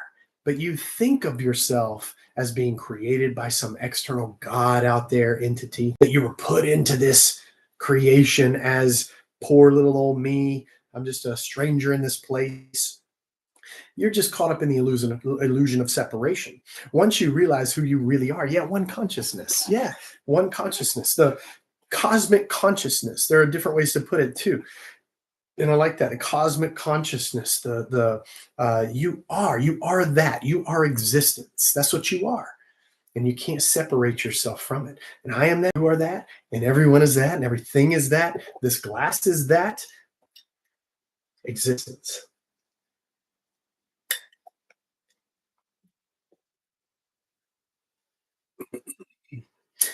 Shay says, why do you think people are so set on the rapture happening? Well, that didn't exist until like the 1800s. It's a relatively new. You can find hints of talk of a rapture early on, but it wasn't like a real doctrine held so tightly until relatively recently. Bustin, I'll message you and tell you what I have here. But yeah, all of those ideas again are just they're taken from writings that were written about that big event that happened in 70 AD, the destruction of Jerusalem, and all these different doctrines are pulled out and created from that, and they're totally missing the point. They totally miss the entire context of the New Testament, and so they come up with all these future things that are happening, right? And that's a relatively recent doctrine that people believe in, and they've been thinking the rapture was going to happen any day now. People are just going to fly up into the clouds and go where? I don't know, into the clouds, into space. Are they going to go out of the solar system to another solar system? Where are they going? It is, Shay. It is. So the rapture is not a thing. It'll never happen. But none of it will ever happen because none of it was even written to be believed that it was going to happen. It was all written about the past, about the destruction of Jerusalem in the past. That's what it was written about. You will see. No, I won't see. I won't see because it'll never happen. I won't see. Those must have been the days, though, where destroying a city was a religion starting event. Now it's a Tuesday. That's awesome. I love that. That's so true. Learning the history on these doctrines is crazy, right? Learning about original sin being introduced really tripped me up. Yeah, it is. It's wild. Original sin is absolutely false. There's no such thing as original sin. If you want an idea of original sin, let's say that it is believing the illusion of separation, duped by the illusion of separation. You could call that the original sin, but original, there is no such thing as sin. Sin is a human concept. How long were you a pastor? Several years. Let's see. 8 years or so. And I went to Westminster Theological Seminary and got a Master's of Arts in Religion. But that is so right on too. Both of those comments, those must have been the days. Destroying a city was a religion starting event. And then learning the history on these doctrines is crazy. It really is. Learning about original sin being introduced really tripped me up. Yeah, original sin is it's there's a guy on TikTok. I think his name is Original Sin is a Lie. And that's so true. It is a lie. Sin is an exclusively Abrahamic concept, right? Are there darker facets of the human psyche? Yes, but those are not by default harmful. Exactly. So well put. So well put. Sin is an exclusively Abrahamic concept, right? Are there darker facets to the human psyche? Yes, but those are not by default harmful. Exactly. And there are all kinds of emotions and thoughts and all kinds of things that go on in this human experience. but none of them are inherently wrong or harmful. Now, when you act on those things to harm another human being or something like that, uh, or you know, uh, an animal, or violence against it or anything like that, it's considered, well, in the human mind, wrong. But I mean, I'm trying to skate around this, but I'm just going to say it. Ultimately, there is no such thing as good and bad. There is no such thing as right and wrong. There is no such thing as sin and righteousness. Those are all human concepts. What we decide to call good and bad is now good and bad. What we decide to call right and wrong is now right and wrong. Even in religion, in Christianity and Judaism, you see the evolution of morality taking place, where things in the Old Testament that were okay back then, and I'm not going to say them specifically because I might get axed here, but when God commanded the Israelites to men, women, children, infants, and their animals, they saw nothing wrong with that when they read those things. I don't think that really happened, but when the Israelites read those things about their supposed history, they saw nothing wrong with that. Today, most of us see something wrong with that. So even within religion, you see that religious morality, you see morality evolving over time and things becoming not so good, not so great to do as you get into the New Testament.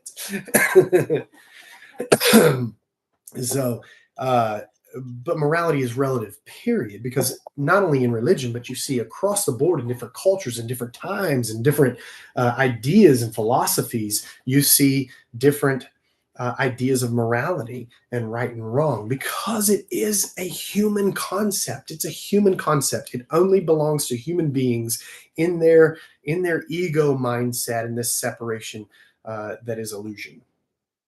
I mean, if you take the seven deadly sins, pride can lead to drive, wrath can lead to change, and lust can lead to Christians.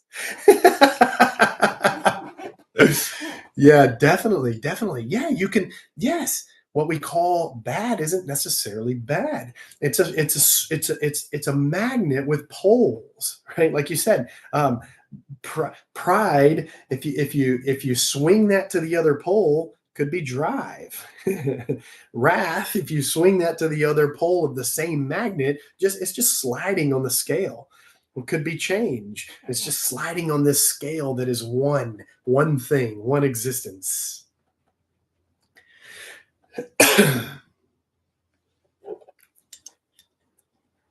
Where do morals come from? Human minds, the human cultures, times, philosophies, religions, they all have their own idea of morals. We're environmentally, I mean, we have a moral default just by our upbringing and environment. Bustin'. It's what I had the other night without the coffee. I'm not going to say it out loud because maybe that'll contribute to my censorship. Being censored. Look at this little ball of ice.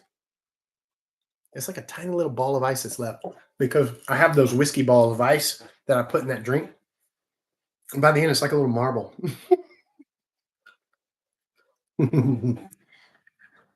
All right. Let's see. Why would anyone care? Well, a lot of people do. I have over 140,000 followers on my main Rick Questions Things account. So obviously, a lot of people care. You don't have to care. Alan Watts and care. Amazing. Yes. Alan Watts. I mean, he introduced me to non duality. I mean, he introduced me to, he's such a great interpreter of Eastern wisdoms and traditions and paths to the West.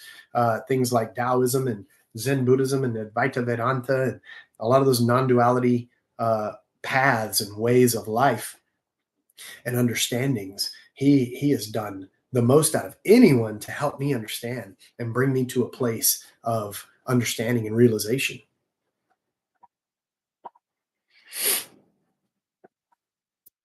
Quack House, amen. Yeah, just spiritual now.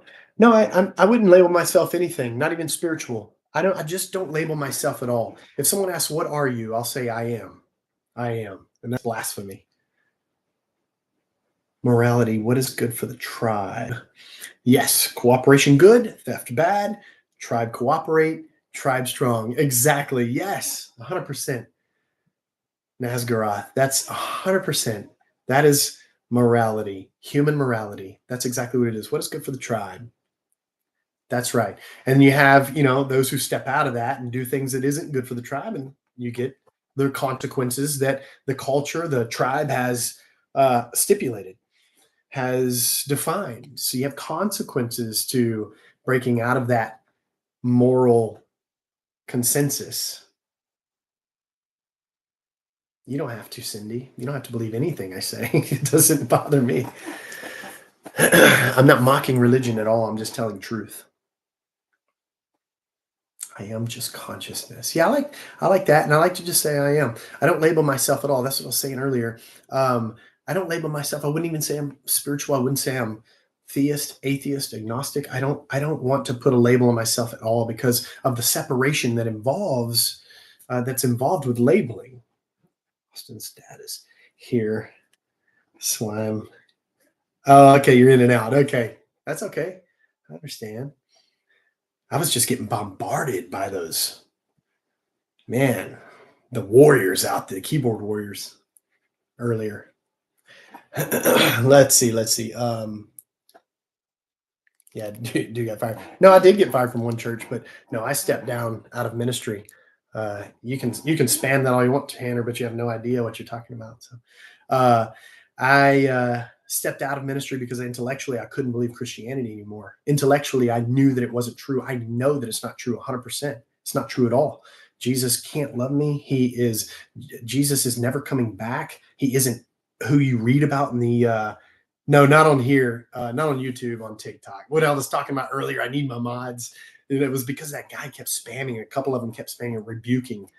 Um, yeah, Christianity isn't true. And intellectually, I discovered that. And so I had to get out of ministry because I had, intellectually, it doesn't make sense exactly because I have integrity. I couldn't continue to preach the things I no longer believed. I could have stayed in and been a Benny Hinn or a Joel Osteen and made millions of dollars. I mean, I was dynamic, but I can't continue to. I mean, I just have something called integrity that those people obviously don't have because all those guys are atheists. Lots of people I know, Jay Will, my backup.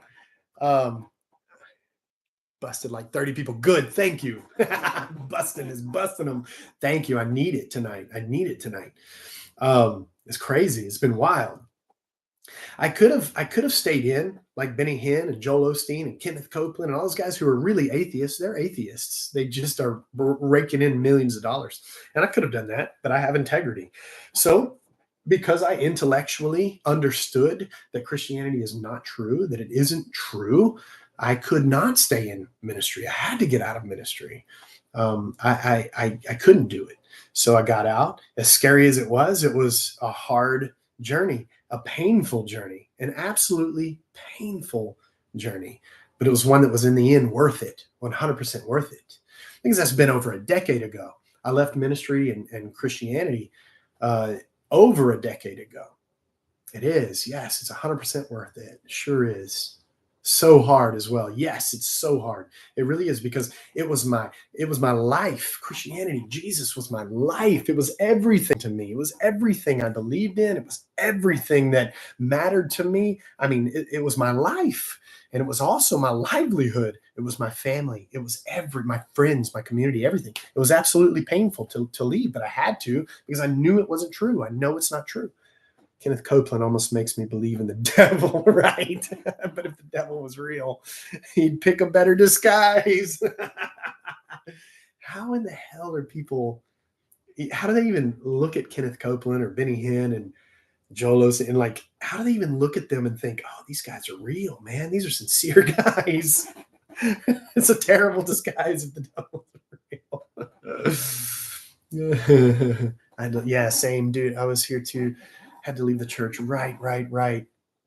Yeah. And I know, and it's tough. It's tough, especially when you're in ministry. And the thing is, I'm a part of the clergy project, and lack of discernment, right?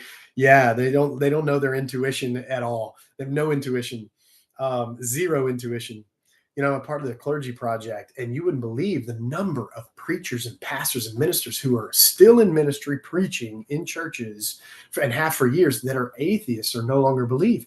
They're just stuck. They're trapped. They can't get out because it's their livelihood. It's everything that they've ever been a part of. It's their degrees, whatever it is, it's their expertise. They can't get out of it because it's their life. They have no backup. They don't think they could do anything else. And so you wouldn't believe the thousands and thousands and thousands of preachers, ministers, and pastors. And some of you guys in here, maybe you're pastors. They're deep down, they no longer believe, but they just keep going through the motions and they keep pretending because that's all they can do. Yeah, they're too scared to. That as well. Yes. I just had integrity. I can't do it. I had to get out when I knew I didn't believe anymore.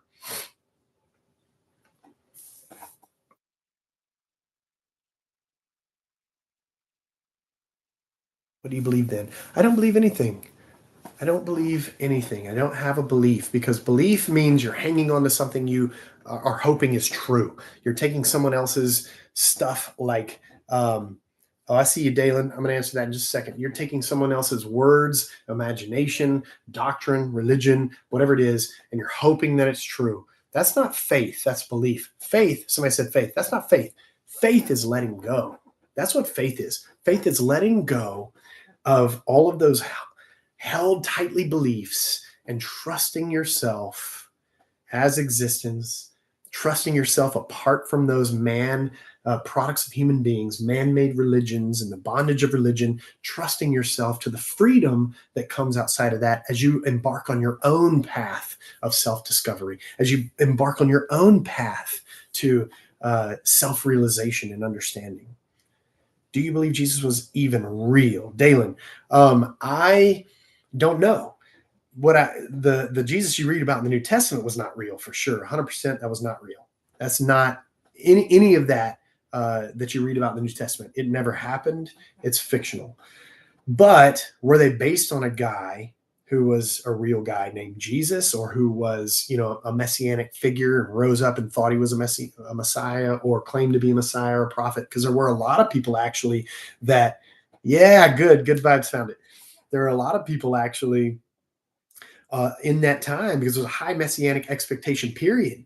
There are a lot of people who claim to be a Messiah, claim to be a prophet. Jesus could have been one of those guys. And then after the destruction of Jerusalem, when the New Testament was written, it was written about these, all these stories were written about this guy, Jesus, whether he existed or not, to explain why the temple was destroyed in 70 AD, to explain why Jerusalem was destroyed. Why would God allow Jerusalem to be destroyed? Why would God allow our temple to be destroyed? Why would God allow our religion to go through this absolute and utter destruction? And what you get is the New Testament and the origin of Christianity. You get the birth of Christianity in the events of the destruction of Jerusalem. So, like, I'm a Christian and true believer, and obviously I disagree with what you're saying, but like, why did you stop believing? I'm not going to be over here cussing, cursing. Thank you, Nayland. Well, it's just that, exactly what I just described, because I understood the historical context of the New Testament, and that enlightened me to the whole religion. And in fact, all religions, they're all the products of human beings in their own historical context, just trying to understand what they're going through, what they're living through in light of their scriptures, their theologies, their faith, the things that they've been, just believed their entire lives, generation after generation. So the Jerusalem was destroyed in 70 AD by the Romans.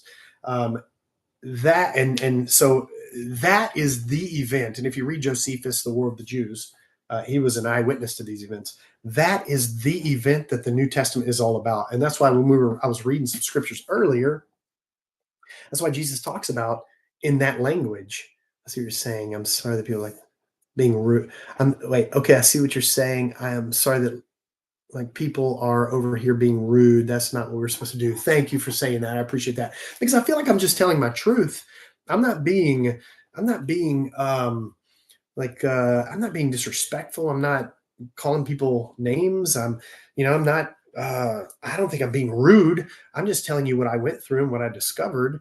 And I keep telling everybody on there, you don't have to listen to me. You can scroll on. I'm really here for people who want to engage in this kind of stuff, you know. But when we were reading earlier, what did Jess? It was in Luke. What did Jess tell me to read? It's Luke 20. Um, all these people take these scriptures to be 21 to be talking about the end times and Jesus coming back. But it's clear when you look at the details of these passages. But when you see Jerusalem, Jesus says, surrounded by armies, then know that its desolation has come near. Then let those who are in Judea flee from the mountains. I mean, flee to the mountains, and let those who are inside the city depart, and let not those who are out in the country enter it. For these are the days of vengeance, to fulfill all that is written. Alas, for women who are pregnant, nursing, great distress upon earth, wrath against this people, meaning the unbelieving Israelites, is what they're talking about in that time. They'll fall by the edge of the sword. That's the Romans. And be led captive among all nations. They were led out. You can read Josephus. They were enslaved at this moment in 70 AD. They'll fall by the edge of the sword. Jerusalem will be trampled underfoot by the Gentiles. That's the Romans. Until the times of the Gentiles are fulfilled. Truly, I say to you, this generation will not pass away until all these things have taken place. So, it's so clear when you understand the historical context, when you understand how pivotal, how important the events of 70 AD and the destruction of Jerusalem really are. Luke 23, 31. Luke 23, 28 to 31. Let's see. But turning to them, Jesus said, daughters of Jerusalem, do not weep for me, but weep for yourselves and for your children. It's funny how pastors preach on this verse and say it like this. He's talking to the church, For behold, the days are coming when they will say, blessed are the barren and the wombs that never bore and the breasts that never nursed. Then they will begin to say to the mountains, fall on us, and to the hills, cover us. You can read that in Josephus. For if they do these things when the wood is green, what will happen when it is dry? Two others who are criminals were led away. Okay, so it's talking about the destruction of Jerusalem. That's what the coming of Jesus is all about. That's what the judgment is all about. That's what the wrath of God is all about. It has nothing to do with anything outside of that historical context. And when you understand the historical context like this, rightly, then you understand that Christianity is actually not true. It's the product of human beings who are living in these times that they were written. They had lived through these events. They had lived through the destruction of Jerusalem, and they're trying to figure it out. Why did this happen? Can't literally make you change your mind. Right.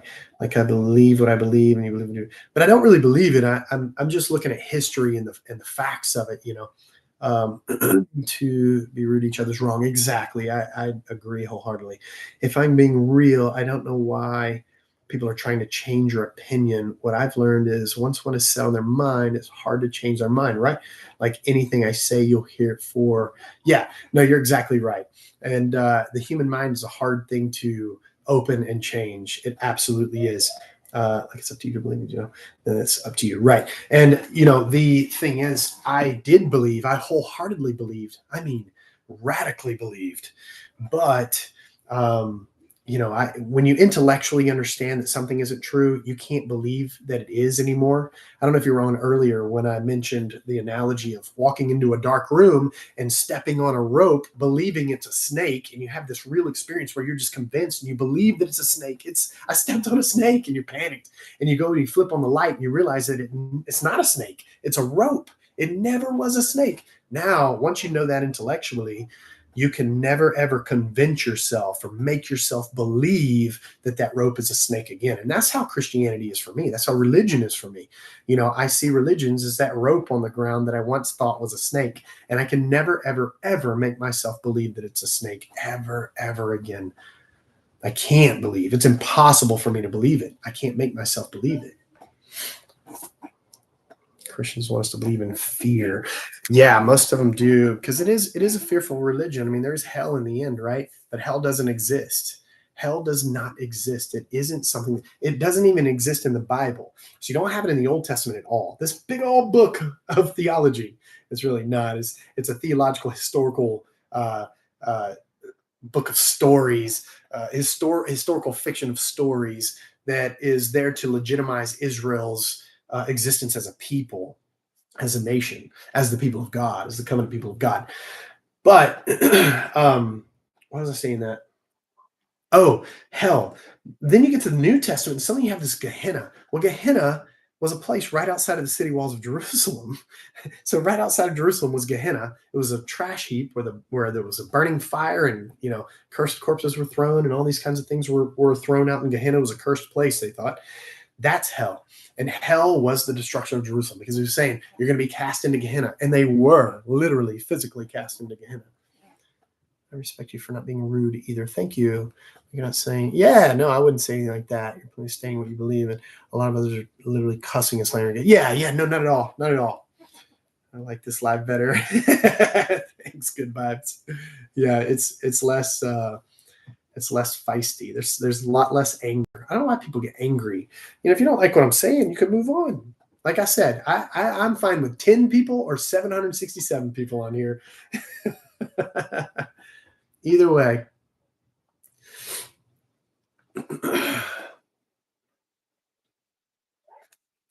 do you believe happens when you die? Again, I said this earlier, but you probably weren't on the live yet. But I don't believe in anything. So I don't believe in anything after death because I haven't experienced death. So I haven't gone through that experience of death and dying. So I can't tell you what happens after death. And if I did tell you what happens after death, it would be the work of my imagination. And then you would be tempted to believe my imagination like everyone else believes in religious people's imagination. There's Ohio. Hell doesn't exist, but there is Ohio. Literally, like you are set on what you believe, and I'm set on mine. And we'll respect each other because it's common human courtesy. Right, exactly. Yeah, and I love respectful human conversation. I love respectful conversation, a back and forth of conversation, not a debate. I hate debates because debates are totally insincere. Apologists, like Christian apologists and apologists for any religion or non-religion, if you are just there to debate and get your point across, it's totally insincere. You have zero sincerity about the conversation that could be taking place. It's all about conversation. That's what it's about. And that's what I'm about. I love to have conversation. I love to bounce ideas and have conversation and talk about what we've discovered in our own experience of this existence, as being existence. Right. Yeah, right. Even though you don't believe Jesus says love your neighbors. So if I'm a Christian, why in the world would I be a jerk to a non-believer? Right. I know. And there's so many that are jerks to me.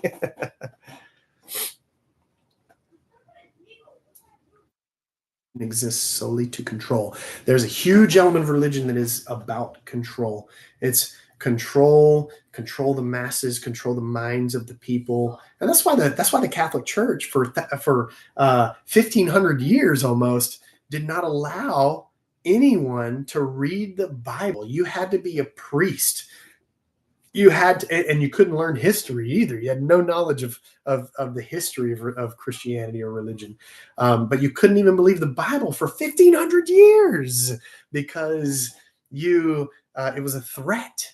If the common people could read the Bible, it would be a threat. They would say, well, they can't interpret it rightly. They knew they were just controlling the people. They knew that if the common people got a hold of the actual words of the Bible, one day they're going to figure it out that it's used for control. One day they're going to figure it out that it has nothing to do with us and that it isn't true.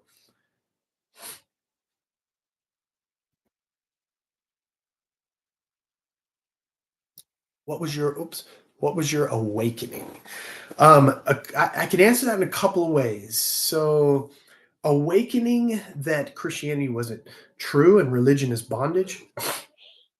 Excuse me. The awakening to that was understanding the historical context of Christianity, and that extended me out to all other religions, and it's a product of human beings in their own historical context, trying to understand their own socio-political climate, why? Why are these things happening? Have their theologies and their beliefs and their books, their scriptures, and they're trying to understand the events. Namely, for Christianity, it was the destruction of Jerusalem in 70 AD. My awakening outside of of religion, awakening to the true nature of myself and who I really am as existence, that came later on as I went on my own path and my own journey. And I realized along the way that I am not separate from existence. I'm not a separate entity just placed in this existence or creation that people call it. I am existence itself. I am. I am the energy of the universe, the cosmic energy, or I am the Tao, I am the Brahman, I am God, if you want to use that word. I am existence. I'm the ocean of being, right? Deep down, that's who I really am. That's who you are. That's what this whole thing is. There is existence. And I experience that existence right here, right now. You can't experience the past except in the present as a thought. You can't experience the future except in the present as imagination. Those things don't exist. Right here, right now, this existence is all there is. This is what there is, and that is the experience that you have. You just don't realize it. You just don't understand it. You only experience existence right here and right now. No matter what, you're always only experiencing existence right here and right now, and you're not separate from it. You can't. How can you be? How can you be separate from existence? How can you be? You are. You are existence. I am. I am. Good vibes. Yes. Let's see. Control is part, but they super scared about dying. Yeah, me too, but didn't like lying to myself. Right. Yeah, death is so scary for some people. I mean, for most people, and especially for religious people, because they always have that doubt, like what's going to happen, because they have a hell that they could possibly end up in, you know. Um, and it's perfectly human to fear death. I don't think there's anything to fear about it except the process of dying. You know, the only fear I have about death is it going to be painful? You know, is it going to be a painful process? I would rather it not be. Yeah, death is an illusion. It is an illusion because number one, we've never experienced death, so there's nothing that we know of death. Nothing. Um, uh, and it's also an illusion in the sense that we're not this separate little ego. We are existence, and existence always is, and it always is what is. And whether the ego lives or dies, it has nothing to do with the existence itself. I'd be scared of illusion, right? What I see is if I die and there's no God, that I lived a good life and was good to people. And there's nothing wrong with that, Dalen.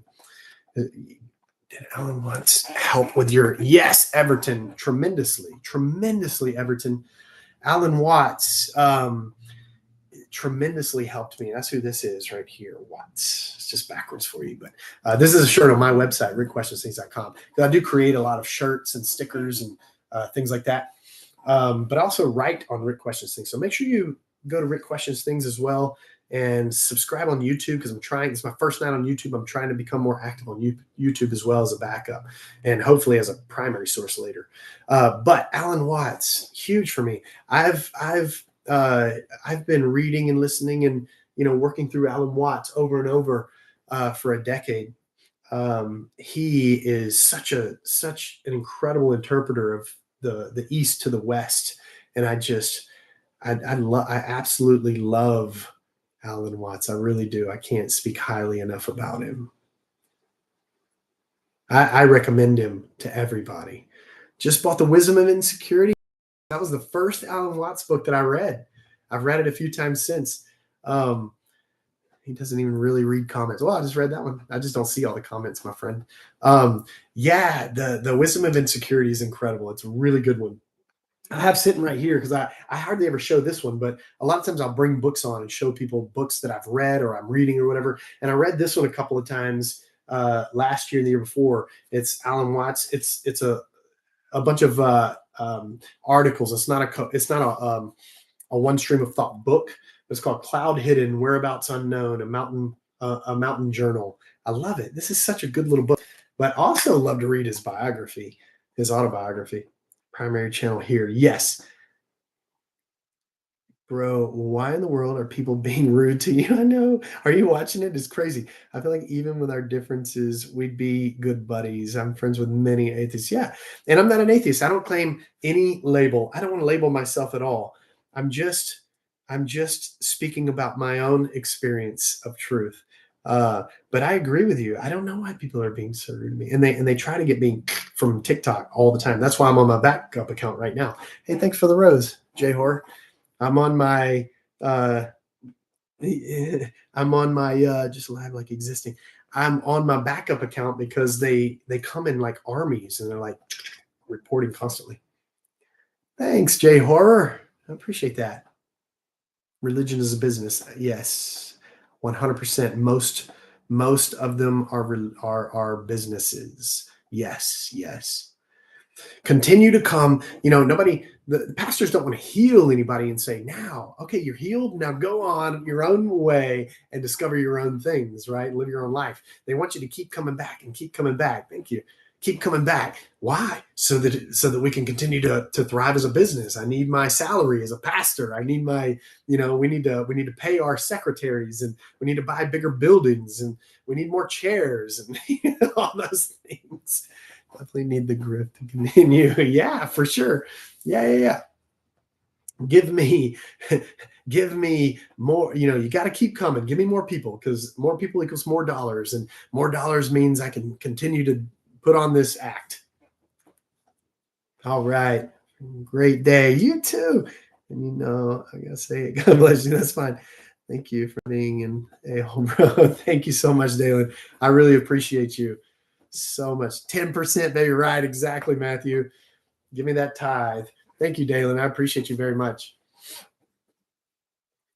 Pastors love the ego trip. Yes, absolutely. Absolutely. And that's why so many churches they're not really followers of Jesus. They're followers of the personality of the pastor. Thank you, Jay Horror. They're followers of the personality of the pastor, right? It's a personality cult. They love the way the guy talks. They love the way the guy, moves and words things and his personality. That's what they're following. That's why they're there. And that's when they shop for a church. When people shop for a church, they get drawn in by the personality of the preacher, and they get caught up on that personality. And eventually that personality falls. That guy falls eventually, normally, typically. And then they're lost because this guy they've been following for so long. I mean, with me, it wasn't a fall, it was an intellectual journey out of faith, but it was a shock for the people, when they found out, because I didn't tell them I didn't believe. I just left ministry because I didn't want to I didn't want to anti-preach in church or anything like that. All I did was I realized Christianity wasn't true. I got out of ministry because of the integrity that I have as a human being. I couldn't continue to preach things that I no longer believed. And, people ended up hearing, here and there that I no longer believed. And it was shocking. It was shocking for people because I had been their guy. They did follow me to a large degree. I mean, I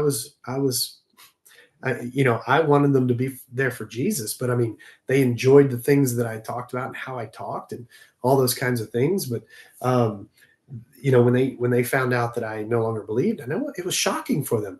I had performed their weddings and their funerals, and I preached there for them at all hours of every day and night.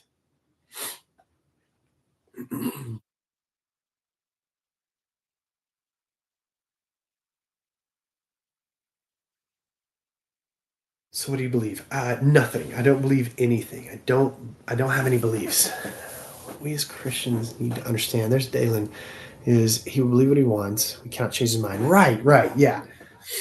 And the thing is, and I say right, but it's not totally right, Dalen. But I appreciate you because I don't believe anything. I really don't. I don't think anyone could nail down what I believe because I don't believe anything.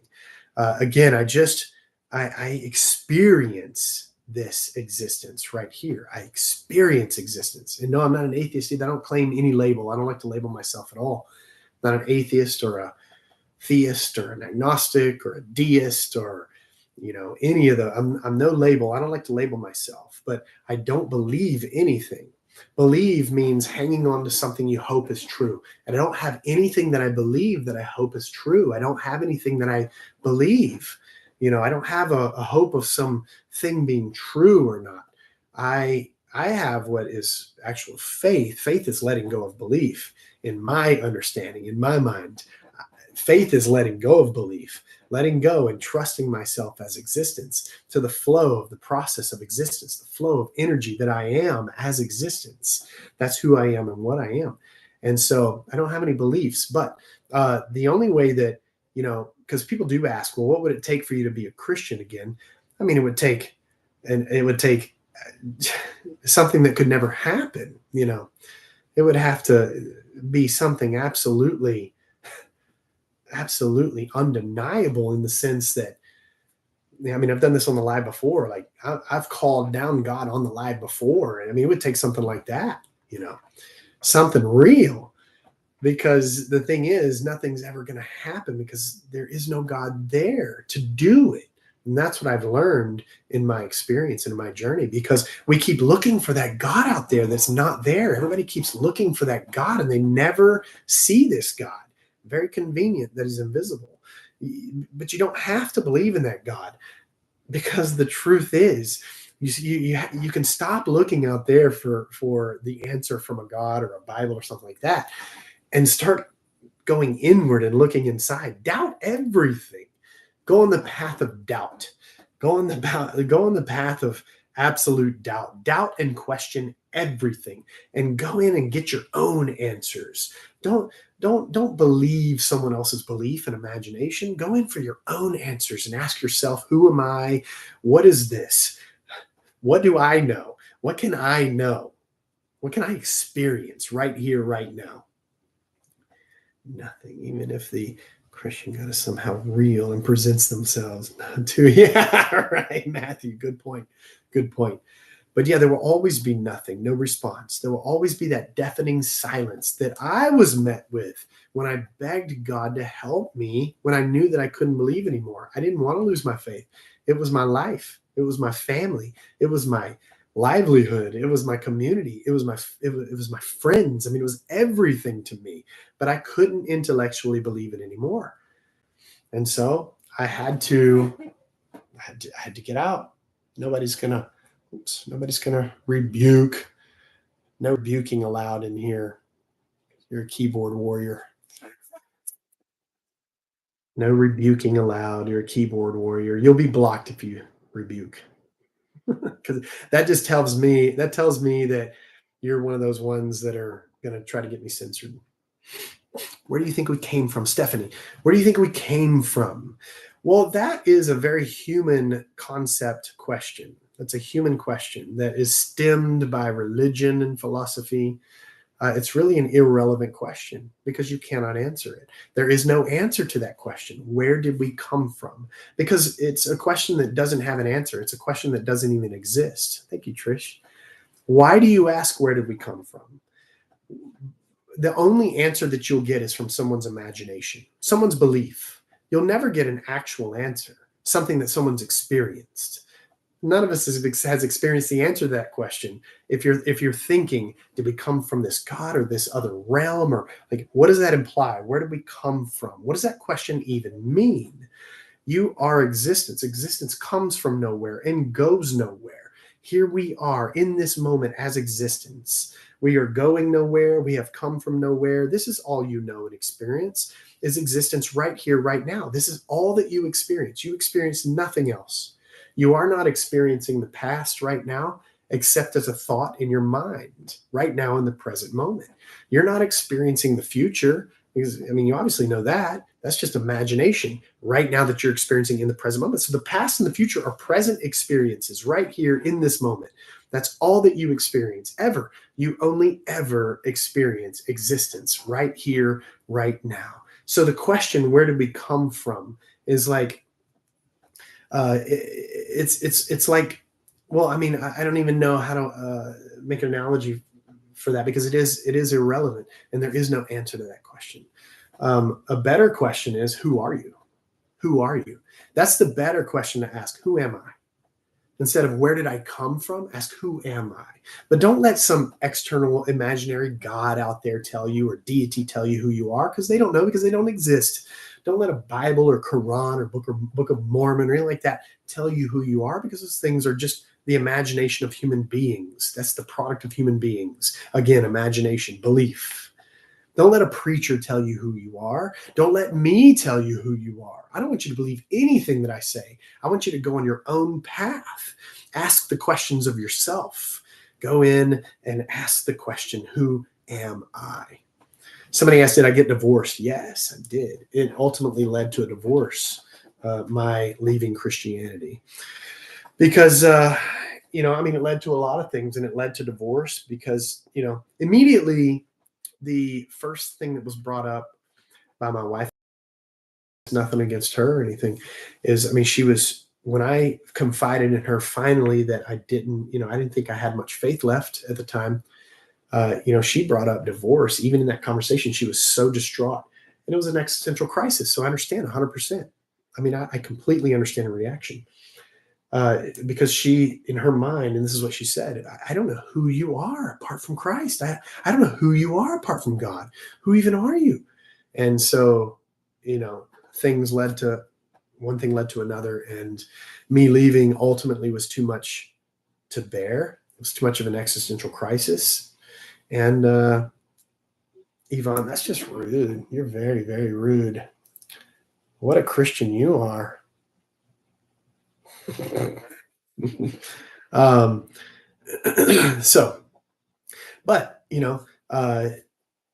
Ultimately, I went on my own path, which is what most people never do. You're on someone else's path. You're on someone else's religious path. You're on someone else's imagination path, but you never go. Oh, thank you, Coleman, Alan Watts, rickquestionsthings.com. There's a lot there. I have a question. So, Dalen, I don't know if you saw that, but man, there were some very mean Christians just now that I had to block, saying really mean things. Horrible things. Do I think I'm superior to Christians? No, I just think that I intellectually worked my way out of the faith, out of Christianity, out of the belief. And I see that it isn't true. I know that it isn't true. That doesn't mean I'm superior. There is no superior and inferior. We are existence. We're the same existence. All of us are just this one existence. There is no separation, not really. Separation is an illusion. So I'm not superior to anyone, and no one's superior to me. No one. And no thing. Because we are all existence together itself, one existence. That would be like a wave of the ocean thinking it's superior to another wave. Now, how would that make sense? Or it would be like one cloud thinking that it's superior to another cloud. But I like the wave analogy. I'm a surfer, and that's one of my favorite analogies. Yeah, Bustin' Biscuits. It's like you look at the ocean and you see these waves. These aren't separate entities out there. These are the ocean waving. And so for one wave, if there was a wave that was able to think that it was superior from other waves, that's what it would be like to ask me, do I think I'm superior to other Christians? Me and Christians are the same existence. They just haven't awakened to the illusion that they are living in, the bondage that they're living in, because religion is bondage. That's it. I realize that we're one. I realize that we are the same existence. You just don't realize it yet. You know it deep down, I think. You just don't realize it yet. That's all. That's the only difference between these egos. I have a question. My brother died when he was 5, and I'm not a liar. So he died when he was 5 and was brought back to life for later being dead for 5 minutes. Okay, hold on. I'll finish that in a second. I think humans equate their purpose by beliefs, practices, structures, too fearful to choose for themselves. Yes. Accepting the default. He died by electricity and came back. What do you think of that? Like a miracle or what? And when he came back, he said that he saw God. So what do you think? Yeah, so those near-death experiences, and I don't want to say anything that could be offensive to you about that, but those near-death experiences to me are death experiences. They're not death experiences. What I would be interested in, because there are a lot of stories about near-death experiences experiencing different types of other things. Like Other gods are experienced. Other realms are experienced. Godless realms are experienced. There's a lot of things that are happening in the brain, namely DMT is one of them. A lot of things happening in the brain. I'm saying this offensive. Thank you. A lot of things are happening in the brain when one goes through that near-death experience, and so you have all these firings in the brain happening, creating all kinds of things, wild imagine hallucinations and things like that. And there are certain things that you can take that produce those same types of effects, and that's the same stuff that's going on in your brain.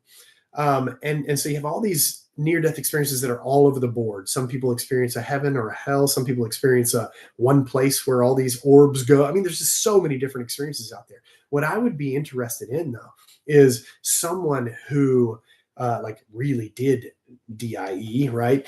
They were like head gone, and then a month later reattached back to life. That would be a death experience that I would like to ask that person. Now, what happened? Right. But I don't put any, I don't put, yeah, so many sweet Christians on right now, right? I know it's crazy. I don't know why they think what they're saying could be beneficial at all. When you're just being rude and mean, how are you benefiting yourself and selling what you're trying to sell? Maybe they're really not Christians. They're just pretending to be, trying to give Christianity a bad name, maybe. I don't know. What kills me though as a Christian, do the fake ones, like those who do it for fame or money, right? Exactly. Yeah, that's what I was talking about earlier. Let's see. Stephanie Ines. Oh yeah, okay, yeah, you can message me. If I don't think it's spam, I'll respond. Or you can go to Rick Questions Things as well and reach out to me there. Okay.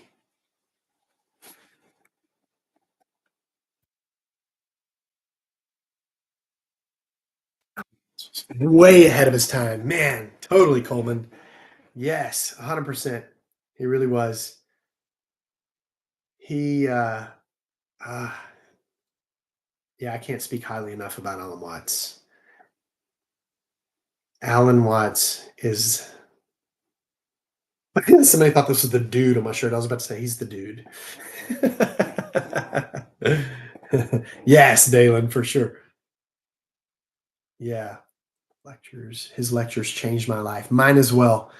After I left Christianity, I just happened to come across Alan Watts. I had never, which Watts book should I read first? Good question, Joel. I had never heard of Alan Watts. I'm thinking about that. I had never heard of Alan Watts. I had no idea who he was. And I was just like letting YouTube or something play on my way to work, uh, or a podcast or something. I don't remember. And this guy's voice came on, and I was like, whoa. I started hearing what he was saying. I was like, I've never heard anything like this before. What is he talking about? And then I just dove in. I found out who it was. I dove in, started reading his books, listening to his lectures. And I mean, he just taught me so much. He helped me start walking my own path, right? Going in my own way, which was I started journeying through the East. I journeyed through Taoism and Zen Buddhism and Advaita Vedanta, journeying through, hey Gigi, journeying through the non-duality wisdom literature and the non-duality philosophies and paths and ways of life and understandings. And he helped me take that step in that direction and really branch out, open my mind, and understand those things that I had never understood before, as a Christian. So it was, he has had a huge impact on me, huge impact. PM, dear, how we go? Okay, good. Thank you. Yeah, I'll check the PMs as well. What is Alan Watts? Like, it's just like, I don't know, spiritual. You give me the word because I don't want to say the wrong thing. Now he's what he would call himself? Alan Watts called himself a philosophical entertainer. What he loved to talk about, especially Eastern philosophies. He also was a Christian minister at one time as well, but he was very influenced by things like Zen Buddhism and Taoism and all those. And it wasn't spiritual. I don't think he would say he was spiritual. He would call himself a philosophical entertainer, but he was definitely, to me, he was. I mean, to me, he was an enlightened human being who understood that we are all the same existence. Uh, that we, yes, everything, nothing has a creator. There is no such thing as a creator. Existence doesn't have a creator. He was I mean, just an incredible uh, interpreter of Eastern philosophies to the Western mind, and it just helped me make sense of it all. I'm not a particular, I'm not a Zen Buddhist, I'm not a Taoist, I'm not a Vedantin or anything like that. Yeah, I just love those philosophies and what they get at underlying those philosophies, which is a non-dual existence, which is an inseparable existence. Rick is just Rick. Yes. Yeah, you have a degree in computer information systems, master's in religious studies. Yes, young Rick. Yeah, I do. People actually wanting to argue over how they were created. Like anyone knows, right? Like anyone has the answer to that. The rapture is fictional. It's absolute fictional. It's just derived from prophecy of the New Testament, and there is no prophecy in the New Testament. Anything that's supposedly prophetic in the New Testament is written after the events happened, which was the destruction of Jerusalem in 70 AD. That's what the whole New Testament is about. But that's what any prophecy in the New Testament, it's all about the destruction of Jerusalem in 70 AD, and it was written after the fact as prophetic hindsight, writing as though it hadn't happened yet. How do you know? Because I've researched, studied, dug, and I have come to 100% be certain about this.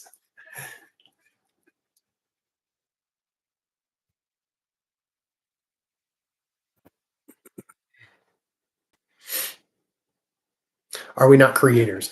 You imagine that you are creators. We imagine that we are creators. Our egos create things, and but the thing is, existence is it's a process, an organic, inseparable process, a flow of energy. Energy isn't created or destroyed.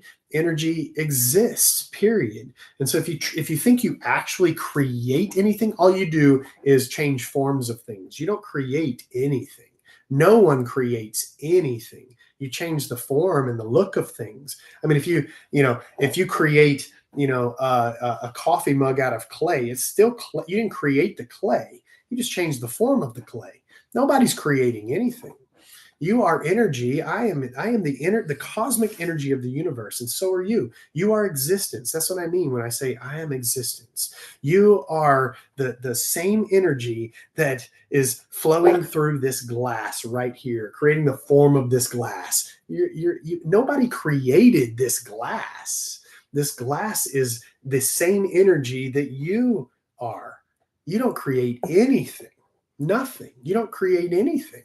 No one has ever created anything, because you're not ever going to create or destroy what exists, because existence is what exists. There is only existence.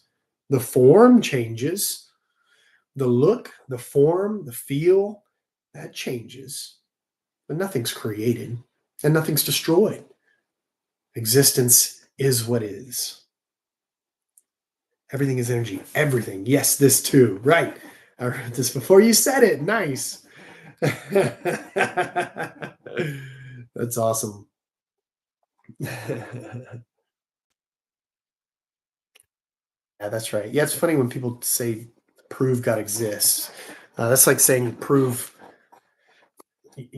unicorn. I mean, prove. It's funny when people say prove God doesn't exist. It's like saying prove the spaghetti monster doesn't exist, or unicorns don't exist.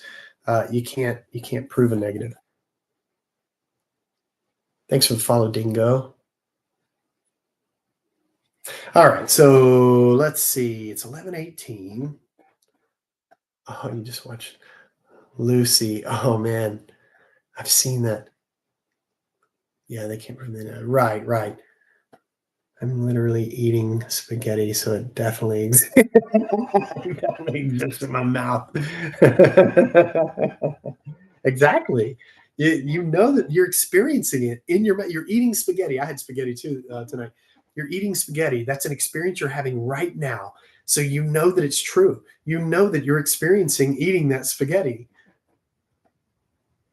And that's what I'm saying. That's existence. What we experience right here, right now. Do you have a Discord? I don't. I should start one though. We are all one with nature. Yes. Yeah, we have this idea that we're separate from nature, and we're not. We are nature. That's another way of putting it. We are all nature. We're all this process of nature. My surfing. I surfed all day today, and I haven't showered yet. I just rinsed off. Um, we are this. We have this idea of, oh, there's nature out there. Nature is there. I am. I am separate from nature, and you're not. You are nature. You're nature as well. You building a house is just like a bird building a nest. No different. We are all one nature, one existence, one cosmic energy, one Tao, one Brahman, one God, one universe. Whatever word you want to use, and experiencing plant energy right now. Good vibes, nice. I do hate that some are being rude because that's not what we are called to do. Not cool. I agree, Dalen. I know. I agree. And when I was a Christian, I never would have gotten on something like this. I didn't have TikTok at the time. It didn't exist. But I would never have gotten on here and been rude as a Christian because I knew my calling was not to do that. No one's is. That's what I believed. I believed my calling at the time was to share the gospel with love, and because I truly did love people. I didn't want them to go to hell when I believed in hell, but hell was the first doctrine for me to go. Yeah, Tasha, exactly. I never would have been just rude and mean because someone didn't believe. The truth is, people that are rude to me are scared. They're so terrified that someone like me can work their way intellectually out of religion after having a master's of arts in religion and being a pastor and doing all the things that I've done. People that are rude, and I'm not talking about Dalen or people like that. They're not scared of people like me. The people who are rude, they're just acting that way because they are scared of me. Someone like me, intellectually, yeah, I've heard of Lee Strobel. I've read and watched all that. He's totally missed it. They're rude because they're scared of me. Finally, someone's speaking up. Thank you, Deborah. Yeah, I don't know. I use my TikTok to help people with the gospel and stuff. I'm never rude. One of my friends was surprised I was nice to them because they were gay. Yeah. Well, and that's like what one Christian said to her made her scared of Christians. Like that caused a bad rap. Yeah. Well, that's what these people, that's what a lot of these people do.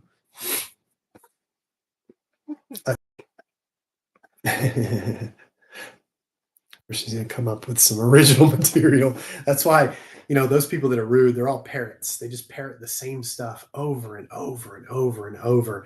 I can't tell you. I wish I had a dime for every comment that said something like, I rebuke you in the name of Jesus, or he was never a Christian.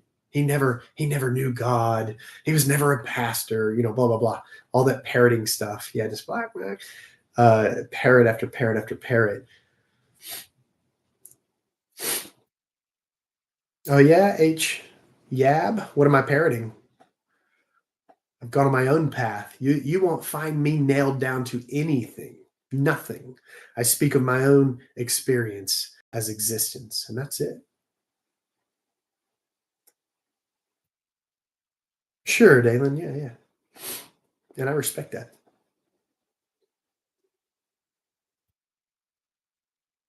Jaron, yeah, I've answered that a few times. I just don't know what happens when we die. I haven't died before, so I don't have an experience of death. So anything that that I could tell you about what happens after death would be the work of my imagination. And anyone, or any book like the Bible or Quran or Book of Mormon or anything. Any book, any person, any human being that tells you what happens after death uh, with certainty is just speaking from their own imagination or belief, or because they believe someone else's imagination. So they're giving you their imagination.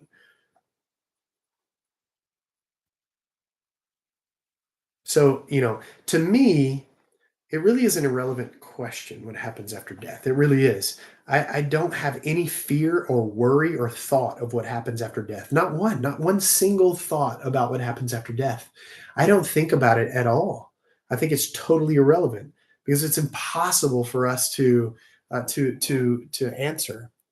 Don't call names. Come on, that's so rude. Man, so many rude Christians tonight. There are a few that aren't, thankfully, but good gosh, when you call me a name, you're just so rude, and you're acting out of your own fear. Yeah, nobody knows. Nobody knows. They're mad because you're right. Yeah, well, yeah, I think the ones that are rude and mean, I think they are totally terrified. They're scared. I know exactly, Dalen. Jesus never called sinners names.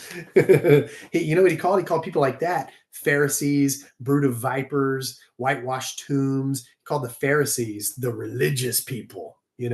Those who were rude to people. That's who Jesus condemned in the New Testament.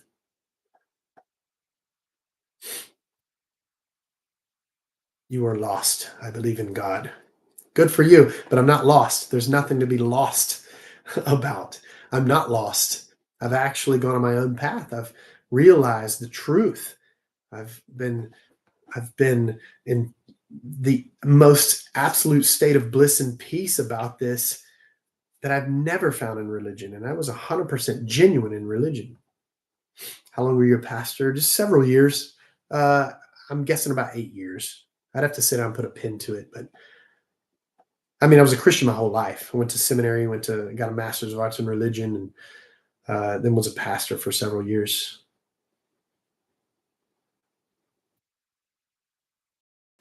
I know I'm missing a ton of comments. I'm trying to keep up. I need to get closer, but I'm all laid back. I don't want to move closer. I'm laid back. Do you believe in God? No, I don't believe in anything. I don't believe in anything.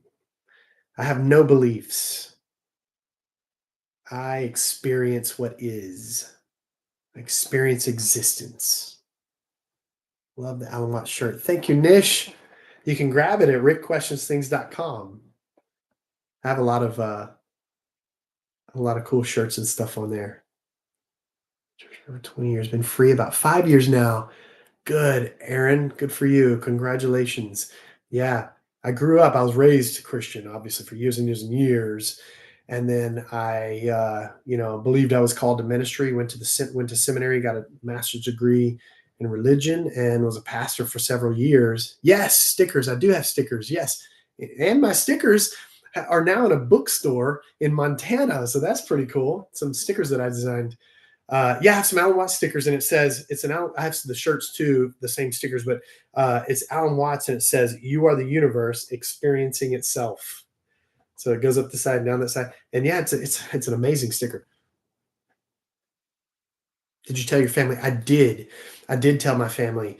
Um, well, over time, I did. I didn't just come out and say I no longer believe. I got out of ministry. Um, I left Christianity.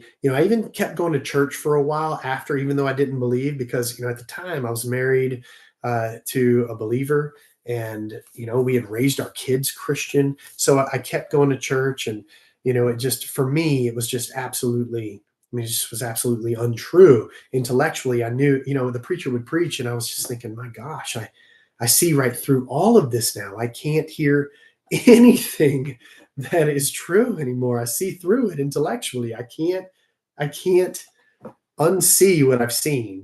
So, but I kept going to church for a while just to be with my family in the church, and uh,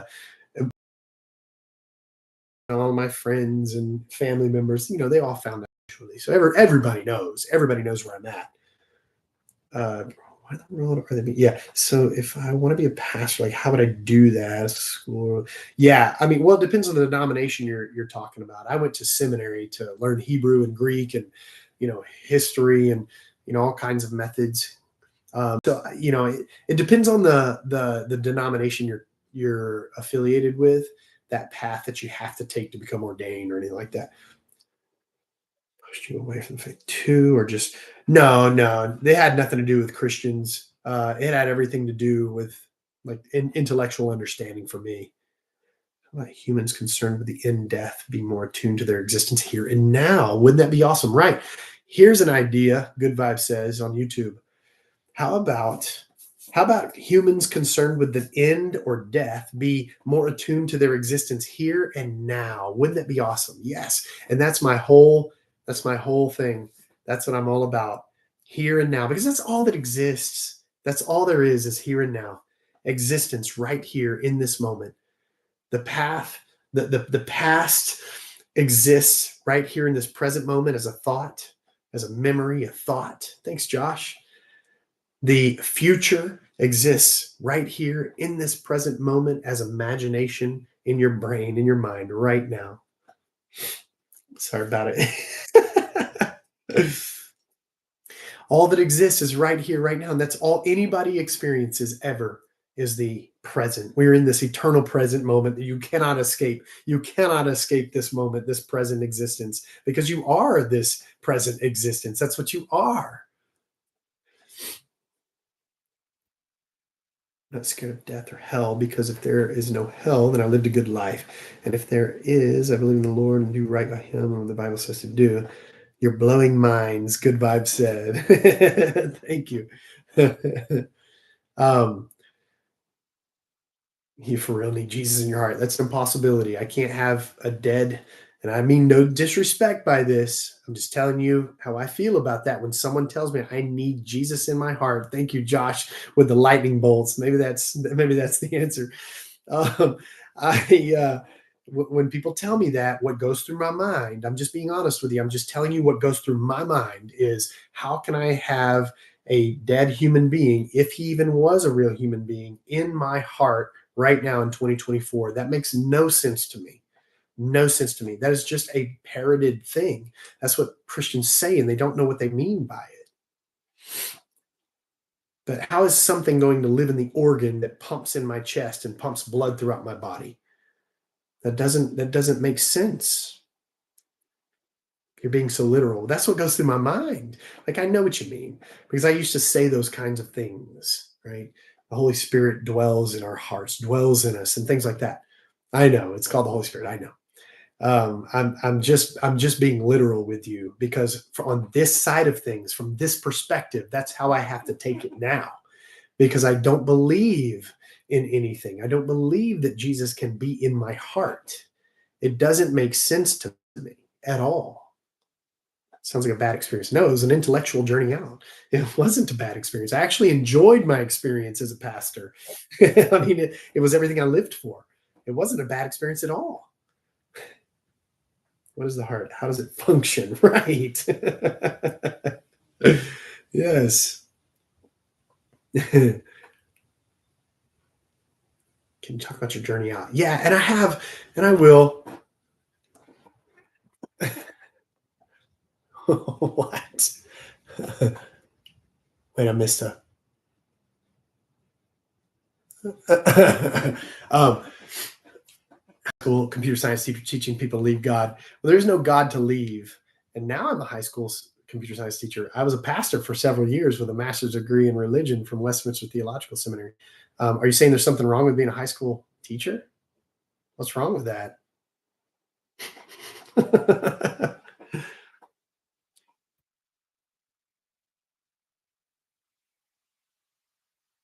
What are your thoughts on the 12 disciples' gruesome deaths, legends, myths, fictions? There are zero eyewitness accounts of any of those things ever happening. Have your students ever seen your TikTok? Oh yeah, some have. I never share it, and I never even mention it. I don't want them to. I don't want anybody under 18 on my TikTok at all, ever. No one. They have no business being on my TikTok. Is Islam false too? Yes. 100% false.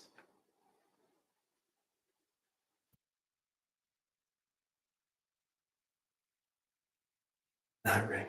Dude, that reminded me of the Kim final. Heart functions on electrical impulses. Energy. Right. Good vibes. Energy. Electrical impulses. That's how that's right. That's how it functions. Energy.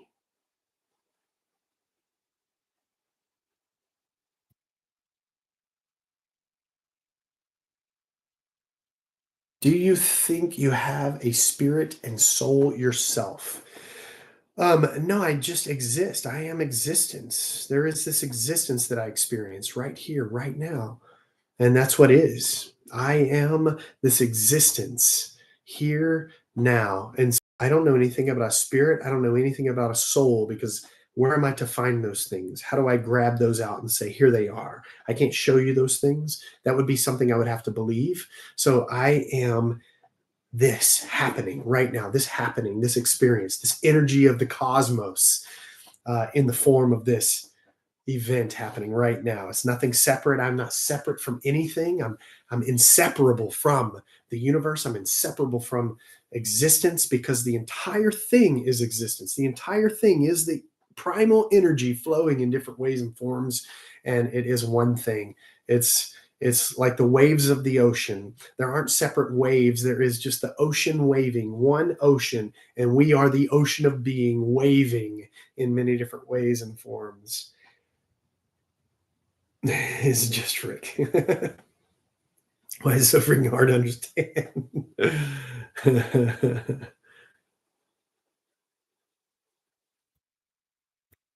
You realize when you meet your maker. I won't because there is no maker, and I will not meet a maker because that maker doesn't exist. Show me that maker. I mean, there's just no maker. You don't need a maker. You don't need a creator. Surge, what's up? I saw the waves. And you flashed by real quick, but I saw it. You're right on. Thanks, Deborah. Show us the maker, right, Taylor? Show us the maker. Hey, Lindy. Church, was a youth pastor, all the things, all the things, and I was the most miserable human who didn't want to be here. When I left the faith, I finally began to heal. Woo, man. That's a powerful comment, Lindy. I grew up in the church, was a youth pastor, all the things, and I was the most miserable human who didn't want to be here. When I left the faith, I finally began to heal. And that's why I say religion is bondage. Religion is bondage. You will never heal. You will never find true freedom. You will never find peace, happiness, true love, compassion, as long as you're in the bondage of religion, because those things are mutually exclusive with religion. Why can't you love? Thank you, Bree. Why can't you love in religion? Because religion commands love. Love cannot be commanded. Love is something that comes out of your very being, who you really are as this existence, as this energy, this cosmic energy. Thank you, Bree. That's what love is. Love is this existence. If you want to use that word, you don't even have to use that word. Really, who is to love? Who is there to love? And who is to love? There is existence itself, and that's it. But you'll never find the peace and the bliss and the love that religion promises because those things are mutually exclusive. They cannot exist. If you're commanded to love is not a genuine love, it can't be. It's an illusion of love. It's a false love. It's a faux love. You'll never find love in religion. It's bondage. You'll never find peace in religion. It's bondage. Somebody said scrolling on by. Thank you. Please do me a favor. Wait, I saw a funny comment. Snake oil if you want to buy some. God is love. Well, you are God. If you want to use that word, you are God. So that makes you love. That's why I say you are existence. If you want to use the word love, you are love. Want to use the word peace, you are peace. Use the word bliss. You are peace. You are bliss. You are love because you are God, if you want to use that word. You are existence. You are the cosmic energy of the universe. Alan Watts. You can find this shirt on rickquestionsthings.com. Thank you, Mar, for the rose. Yeah, and also, this is my backup account, Rick Questions Things 2. I am not Rick Questions Things 1. I don't know who that is. It's a copycat. I'm Rick Questions Things, but right now I can't go live on that account until January 9th. And I am Rick Questions Things 2. What's up, Serge? Thank you, my friend. I love you, dude. And also, I direct you to rickquestionsthings.com because I write about all these kinds of things as well here. And I have some book recommendations on rickquestionsthings.com. I have a lot of shirts that I design, stickers, a lot of things like that as well. Thank you, Serge.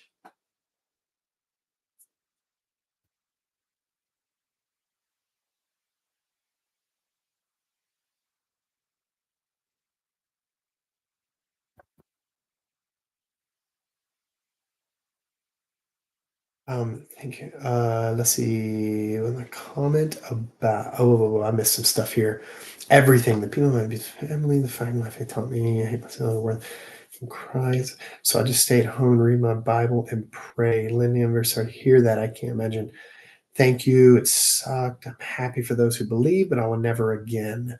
And that's huge. Once you realize intellectually that Christianity or Islam or Mormonism or any of those religions, once you intellectually understand that they are not true, there's nothing you can do to make yourself believe those things again, ever again. You can't force yourself to believe something that you know is not true. It's impossible. It's humanly impossible. I mean, I can't look at the sky and make myself believe that it's red when it's clearly blue, right? In the middle of the day. I can't look at it and go, believe that it's red, believe that it's red, believe that it's red. I see that it's blue. Same thing about Christianity. I saw that it was untrue. Intellectually, I discovered that it was not true, and there's nothing I could do to convince myself that it was true after intellectually working my way out. I have the link yet. I didn't find it. Oh, it took a lot of searching. Oh, the YouTube link. If you go to rickquestionsthings.com, there's on the sidebar and at the very bottom of the pages, there's a YouTube button, and you could click that. But a lot of searching. Yeah, man. Hopefully that changes. Oof, I've been on for 2 hours and 42 minutes almost.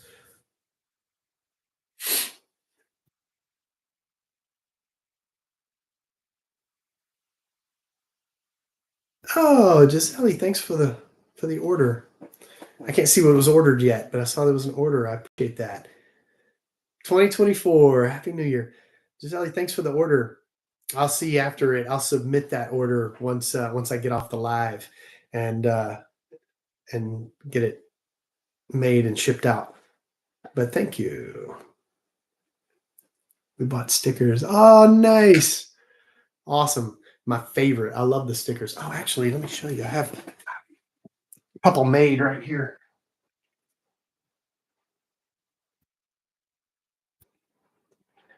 I mean, when I'm just out and about in my daily life, all I wear are my shirts.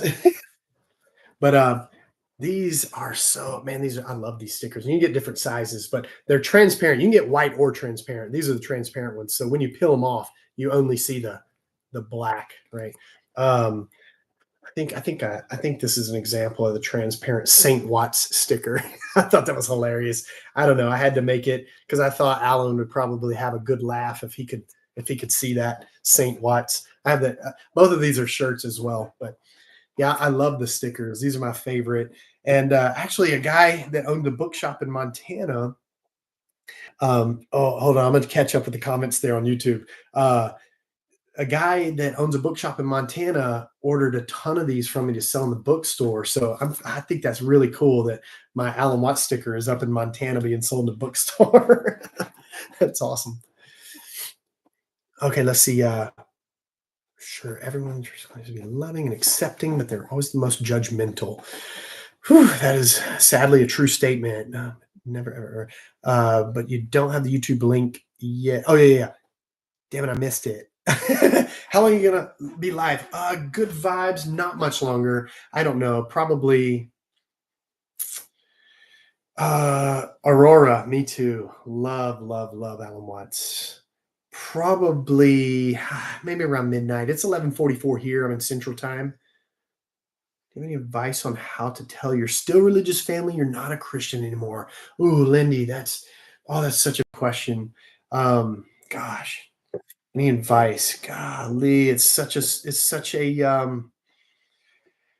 a conditioned question. I don't know your family and how religious. Um, yeah, then if I were to do it, I actually have no clue. In the Midwest, I live on Galveston Island down in Texas in the Gulf.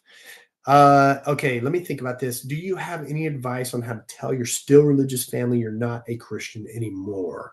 So, I mean, for me, I simply when people I don't have any need to tell people anything. I do this for fun and entertainment. And oh, Deborah, you're texting as well. I do this because I know people are out here who want to hear these things, who perhaps need to hear these things. Maybe they're going through the initial journey and path themselves. They want community. They want a sense of I'm not crazy, something like that. So if yeah, Deborah, where at? If so that's why I do this because I know there are people out there who want and need or it will help them in some way to hear these things. I want the community. Yeah. So yes. And that's big because I didn't have any of it going through my deconstruction, which is what it's called now, right? So I I don't go out of my way to go tell people, hey, I'm not a Christian, I don't believe anymore. But with family, I know that it can get pretty, I mean, that's intense, all of my family knows I'm not a Christian. They all know because of how I've lived my life, right? Because of the things that I talk about and I'm interested in that they see on TikTok or my social media. Because I don't have a whole lot of family that lives here in Galveston, but even at a distance, they can see what I'm about. But I don't go into detail with anybody in my family about these things because they're all Christian, and I don't have any need evangelize them, right? To anti-evangelize them. Just chill with fellow good humans, right? Yeah, yeah, yeah, exactly. So if you feel the need to tell them, you know, then just be honest, I think. But if you don't feel the need to tell them, you just don't have to pretend either. You don't have to pretend. Yeah, I hope they're loving and not hateful. Right, right. My mom is in her own little religious world. I literally live a completely double life. And I know it's going to come out one day. We don't live near each other anymore, so I haven't said anything. Okay, right. Yeah, my own grandmother, when she found out, and now we have reconciled. We actually, after a decade, we actually have a relationship now, a loving relationship.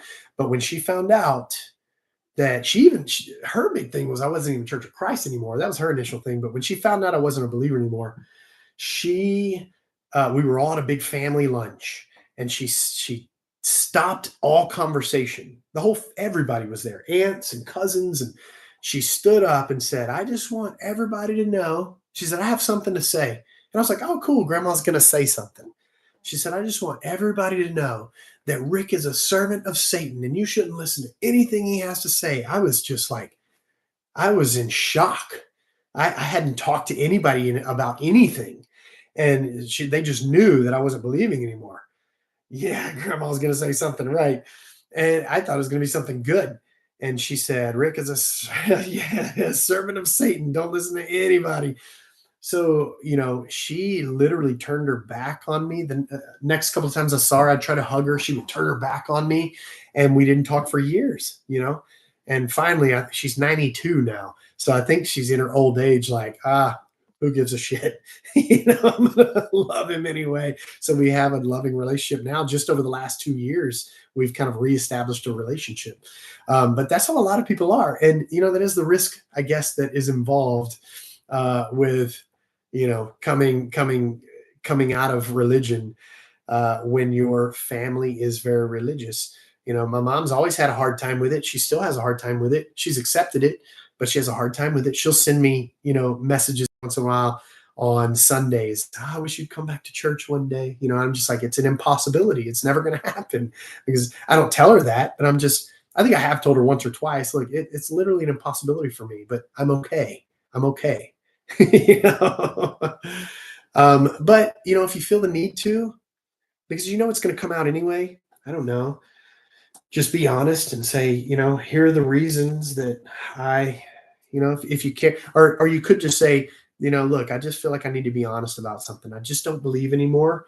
And if you care to talk about the reason, if you want to know the reasons, we can have a conversation. We can have coffee and have a conversation. If you don't, then we don't have to talk about it. I'm still me. I'm still who I am. I still love you. I'm still a human being, but I just don't believe the things you believe anymore. And that's literally what I told my wife at the time, which we're no longer married, right?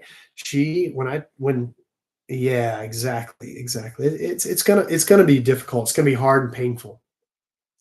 When I told my wife at the time that I didn't think I had any faith left, she mentioned divorce and said, "I don't know who you are apart from Christ. I don't know who you are apart from God." And my answer to that was, and again, I understand her response. It was an existential crisis, and she didn't know what she was saying. She was just so distraught.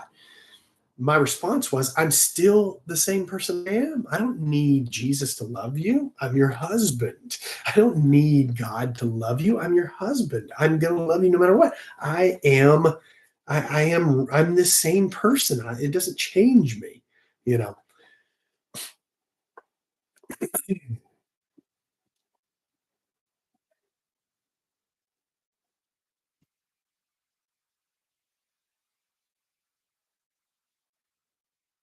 So glad my husband went on this journey with me. We both deconstructed together. Wow. We were actually youth pastors together. Man, that's huge, Lindy. That is huge. That's pretty incredible. I like that. I like hearing that too. So cool that you guys went through together. I mean, you had each other.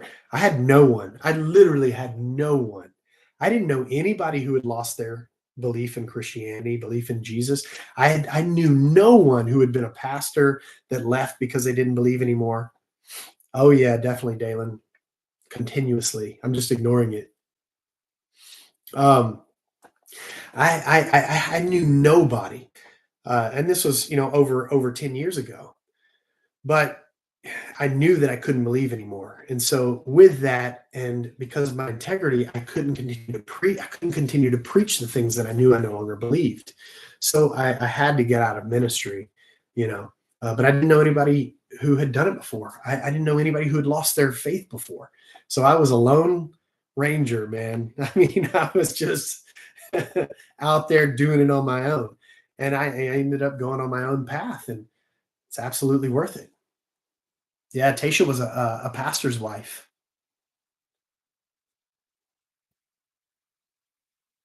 Choice, but it's better to walk with God. But it's not.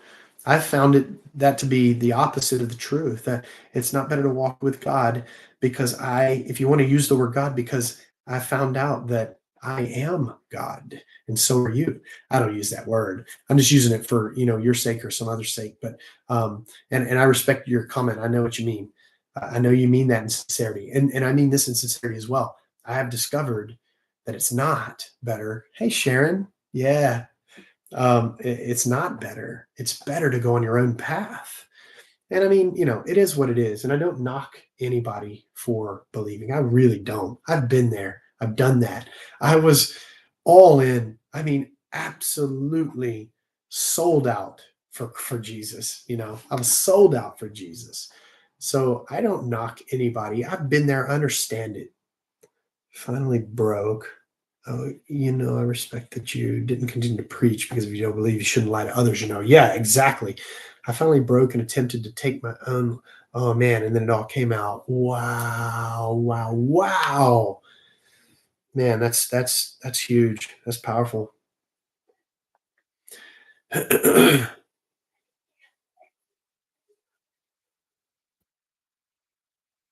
What do you have to say about prophecies? Prophecies don't exist. Any prophecies in the New Testament were written after the destruction of Jerusalem about the destruction of Jerusalem as though they hadn't happened yet. Those events hadn't happened yet. There's more up. Oh, yeah. Oh, okay. What else? Oh, we had a huge falling out with the church we were in. It was a whole thing. Best friends with the pastors, and he was very emotionally abusive. That's maybe I know who it is because I've known a lot of those. Abusive to me behind my husband's back. I finally broke, and yes, and then it came out. Wow, that is not uncommon. A lot of pastors are abusive narcissists. They really are emotionally abusive narcissists behind the scenes because they have that messiah complex and they can be so emotionally abusive. And it's really terrible. It's a terrible thing. You're being judged on here and I'm sorry for that. Thank you. I know. Always. It's crazy. They're so mean. So many of them are mean. Not all of them. There are a lot of respectful, nice, conversational Christians, but man, there are a lot of mean Christians that do not exemplify that they truly believe. When I see those comments, I know that they don't really believe. They're scared because they don't believe. Deep down, they don't believe and they're scared. And I know that about them. But for those of you who are actual sincere, like nice Christians who like to have conversation with people like me, I appreciate you and I respect you. But those of you who are rebuking me and telling me I'm going to hell and laughing and saying I'm a liar, I was never a Christian, never a pastor, blah, blah, blah. Thank you for the roses. You guys aren't real Christians. You're not what you claim to be. You're pretending. You just don't realize it. Deep down, you don't really believe. You're so cool for this. Thank you. Exactly right. What changed your mind? And I assume you mean about Christianity. And again, I've talked about it a lot. I don't mind talking about it again, but I guess I'm going to go soon. So I'll tell you again. That's why so many people are super involved in church leave. Yes. Yeah, for sure. Um, it was because, oh yes, best Alan Watts book. I gotta, somebody asked me that a while ago. Before I go down this trail, I gotta mention that. Alan Watts. I mean, a couple of my favorites, Alan Watts books. A couple of my favorites are, and I have book recommendations on rickquestionsthings.com, and I talk about. You all love Rick. Thank you, Coleman. I appreciate you so much. Um, I give little blurbs about the books that I recommend on there too. But there's a few that I really, really love, and I love them. I love most of them, but The Way of Zen, I love that book by Alan Watts. Tao, The Watercourse Way, love that book. That was the book he was writing when he died. It's an unfinished book. He was writing it and passed away as he was writing that book, Tao, The Watercourse Way. Also, I really love his autobiography. It's called In My Own Way, which is very appropriate because he helped me go in my own way. But I really do love The Way of Zen, Tao, The Watercourse Way, and I love reading his transcripts. So there's tons of lectures by Alan Watts, but I almost prefer reading the transcripts of his lectures, and there are books of his transcripts because I don't know, I slow down and I actually go word by word through these lectures, and it just makes so much sense to me. I love the transcripts. Oh, let me read these real quick, and then I'll come back to the question also that was asked. Religion is a construct so humans can determine purpose and meaning, right? Wouldn't it be so wonderful if people just believed in themselves? Thanks for the chat, educational friend. Good night. Good vibes. I love you, and I'm so glad you were here. I really, really appreciate you, and that was a great comment. It's so true. And if people could just believe in themselves, I love you. Good vibes. Thank you for being here. Hopefully I'll see you next time. I try to go live every Friday night, 9 p.m. Central Time. And I'm going live now on both TikTok and YouTube. And to YouTube, I'm trying to get to grow because I want to migrate over to YouTube because TikTok is too sensitive. I will definitely. Hey, send me Send me a message on. I can't do it here, I don't think. I'll have to figure it out on YouTube, but send me a message on TikTok so that I can find you and follow you back for sure. 100%. Sure will. Um, yeah, yeah. So, okay, again, I'll tell you again why, like what changed my mind. Somebody asked me what changed my mind and why did I leave Christianity? Um, Ultimately, and I've said this several times tonight, so I know it's just a continuing thing for some people. Um, yeah, Dalen, I am here in just a minute. I left ultimately. Ultimately, it came down to this is what was my enlightening moment is when I truly understood the historical context of the New Testament. Okay, and that put me on the path of realizing that all religion is just human product. It's bondage. It's human product, human imagination. It's the product of human beings in their own socio-political context, their historical context, trying to understand the things they're going through in light of their theology, in light of their religion and faith and upbringing. But understanding the historical context, specifically Second Temple Judaism, um, the first century, and all the things they were going through as Jewish believers. Namely, the biggest pivotal moment and the reason why Christianity exists at all is because Jerusalem was destroyed, because the temple was destroyed in 70 AD by the Romans. That's what the whole New Testament is about. That's what it's about. Any prophecy in the New Testament is looking back on the events of 70 AD, the destruction of Jerusalem. That's what it's about. Everything in the New Testament, when it's talking about the coming of Jesus, it's talking about the destruction of Jerusalem. When it's talking about hell, it's talking about the destruction of Jerusalem. When it's talking about judgment, it's talking about the destruction of Jerusalem. When it's talking about heaven, it's talking about the destruction of Jerusalem. And after that, and the way that the believers were to continue to believe. That's all it is. And I'm going to read those in just a second, Dave, and I see those. When I realized that, and I read Josephus, the War of the Jews, and the works of Josephus, who was an eyewitness of the destruction of Jerusalem.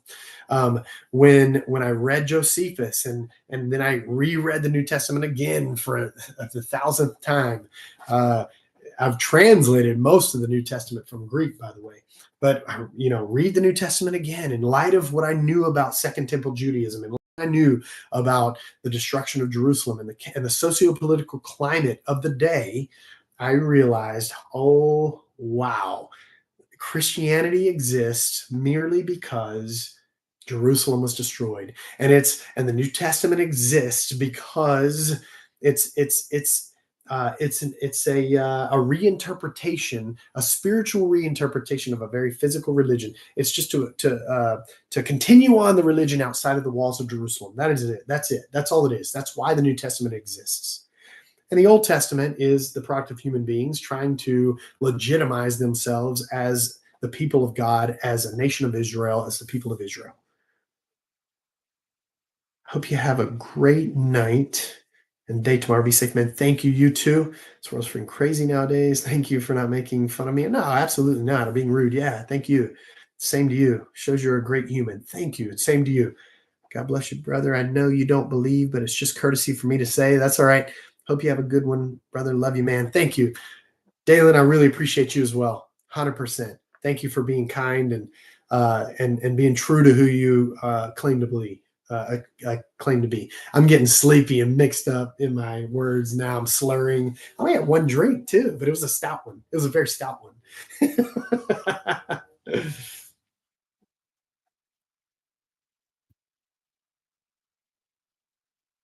All right. Well, I feel like I could do this forever, but I guess I have to call it. Yeah, Sharon, you too. Good night. I appreciate you very much. Thanks for being here. It's so good to see you. Good night, Gigi. Let's see. Yeah, meetups in the future. Coleman, we need to do an actual meetup. But I go live every Friday night, 9 p.m. Central. I try to. If I don't, then I do it Saturday. But hey, Jeff, what's up? Yeah, look at you coming in late before I leave. Good to see you, my friend. every Friday, but I also go live spontaneously through the week. And on rickquestionsthings.com, I also have a Facebook page, Rick Questions Things, Instagram, and on rickquestionsthings.com and the other social media platforms, I post if I'm going to go live during the week. So I'll post that day, going to go live tonight. But every Friday I try to go live, 9 p.m. Central. Thank you, mods. I see you doing your work. I see you doing the good work. Oh yeah, I know. Tasha, I'm going to send you some. I'm going to send you some stickers. No, I got to get some more printed. I need to send you my cards. I'm going to send you some of my cards. But I sent all of the stickers that I had printed here. I sent every one of them to the bookstore that's selling them in Montana. Forgive my tardiness. Well, I'll be gracious and merciful this time, Jeff.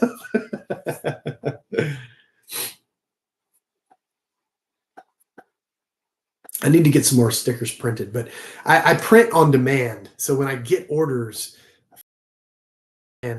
but personally, normally, wait, I sent you my last. I need more for my site. I sent you my last 2. Wait, wait, what? I'm confused. Dude went from Paul to Saul. No, I went from hardcore Christian to enlightened human that realized it's not true. Oh, stickers. Yes. No, I'm definitely going to send you some. I'm going to get some more. So my stickers are printed on demand, right? When an order, but I have a printer that prints them for me in bulk, like for that bookstore. So I'm going to get some more printed for you, and I'm going to send you some stickers with my cards. Because I guess send you some cards as well. Yeah, I do too. I love stickers. I have some Rick Questions Thing stickers too that I'll send you. I think I have some left. I need to get some of those printed as well. I don't have a lot of stuff in stock. Yes, for sure, Tasha. I'm gonna. Okay. Well, with that said, yeah, live meetup would be amazing. I agree. We've been talking about it for a long time. And we also, I have unlimited access to Zoom because I have an account with Zoom. So we have done a Zoom meeting. I want to do another Zoom meeting. We just got to make that happen. But a live meetup would be incredible. We need to do that for sure. For sure. But other than that, I am going to call it a night. What a night. This has been a good one. I think there's been some great conversation. I didn't take any guests tonight. Normally I take guests, but I think there were so many comments going on that I just had so much to talk about. That Zoom was fun. Yeah, it was. It was because we didn't have mean people there. Exactly. Normally, I would say about every other Friday I take guests. I took tons of guests last Friday. That's pretty much all I did. Every other Friday, probably I take guests. I didn't tonight, but I had so many comments to talk, to kind of discuss with, that I just went that route. But be sure and follow me, but don't just follow this account, Rick Questions Things 2. Don't follow Rick Questions Things 1. That is not me. It's a copycat. I've reported them and they're still there. Did you talk water? I did. And I also walked on water today surfing. I surfed all day today. And follow also, though, Rick Questions Things 2, but follow Rick Questions Things, period. Rick Questions Things. That's my main account. That's where I normally go live. I go live on Rick Questions Things on Fridays, and I get access to live back on that account on January 9th. I don't know. I might start going live. You know what I'm going to do? I think I might start going live on both accounts, one on the desktop. I'll do YouTube, Rick Questions Things 2 on the desktop, and Rick Questions Things on my phone. That's probably what I'm going to do. Love your points to have. Thank you. So follow this account, but follow Rick Questions Things. And also do me a favor, go to rickquestionsthings.com and check it out. Read my writings, click on the YouTube button and the Facebook button and the Instagram button and follow those accounts because I'm going live on YouTube now as well. And I see a lot more comments on YouTube because they're not as fast. So it's easier for me to see the comments there. Let's see. What else do I want to say? Go to rickquestionsthings.com. I write about all these things here. I give you book recommendations. I write about all kinds of things, not just me leaving Christianity and why it's not true. Although I write a lot about that. You can read about that and it'll help you. But I also write about non-duality. I write about living in the present, different practices to help you live in the present, meditation practices. I'm walking through a Zen poem called the Shin Shin Ming right now, writing about that slowly. I noticed on the YouTube comments aren't instant. Oh, they're not. Okay.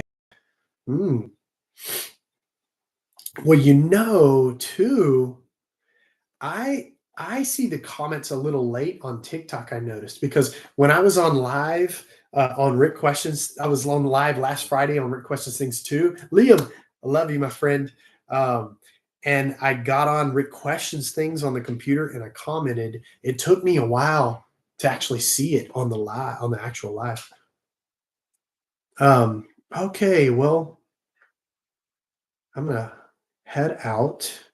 I love you guys, even you guys who aren't loving me right now. I love you anyway. I still love you, even though you don't love me. I love you. But guys, those of you who, man, you're my people. You know who you are, my friends, my community on here, my community in life. Because I love this. I look forward to this. Thank you, Jeff. I love you, dude. You're one of my friends. Tasha, of course. Yeah, much love. There you are, Tasha. Taylor, you guys are my people while still on here this late. Dalen, my new friend, I appreciate you. I'm trying to keep up. Deborah, so glad you were here tonight. I appreciate you. Catch those away. Yeah, definitely, Dalen. Always hoping for some tomorrow too. Tonight's live was so short. It was 3 hours and 11 minutes. I've been talking for over 3 hours.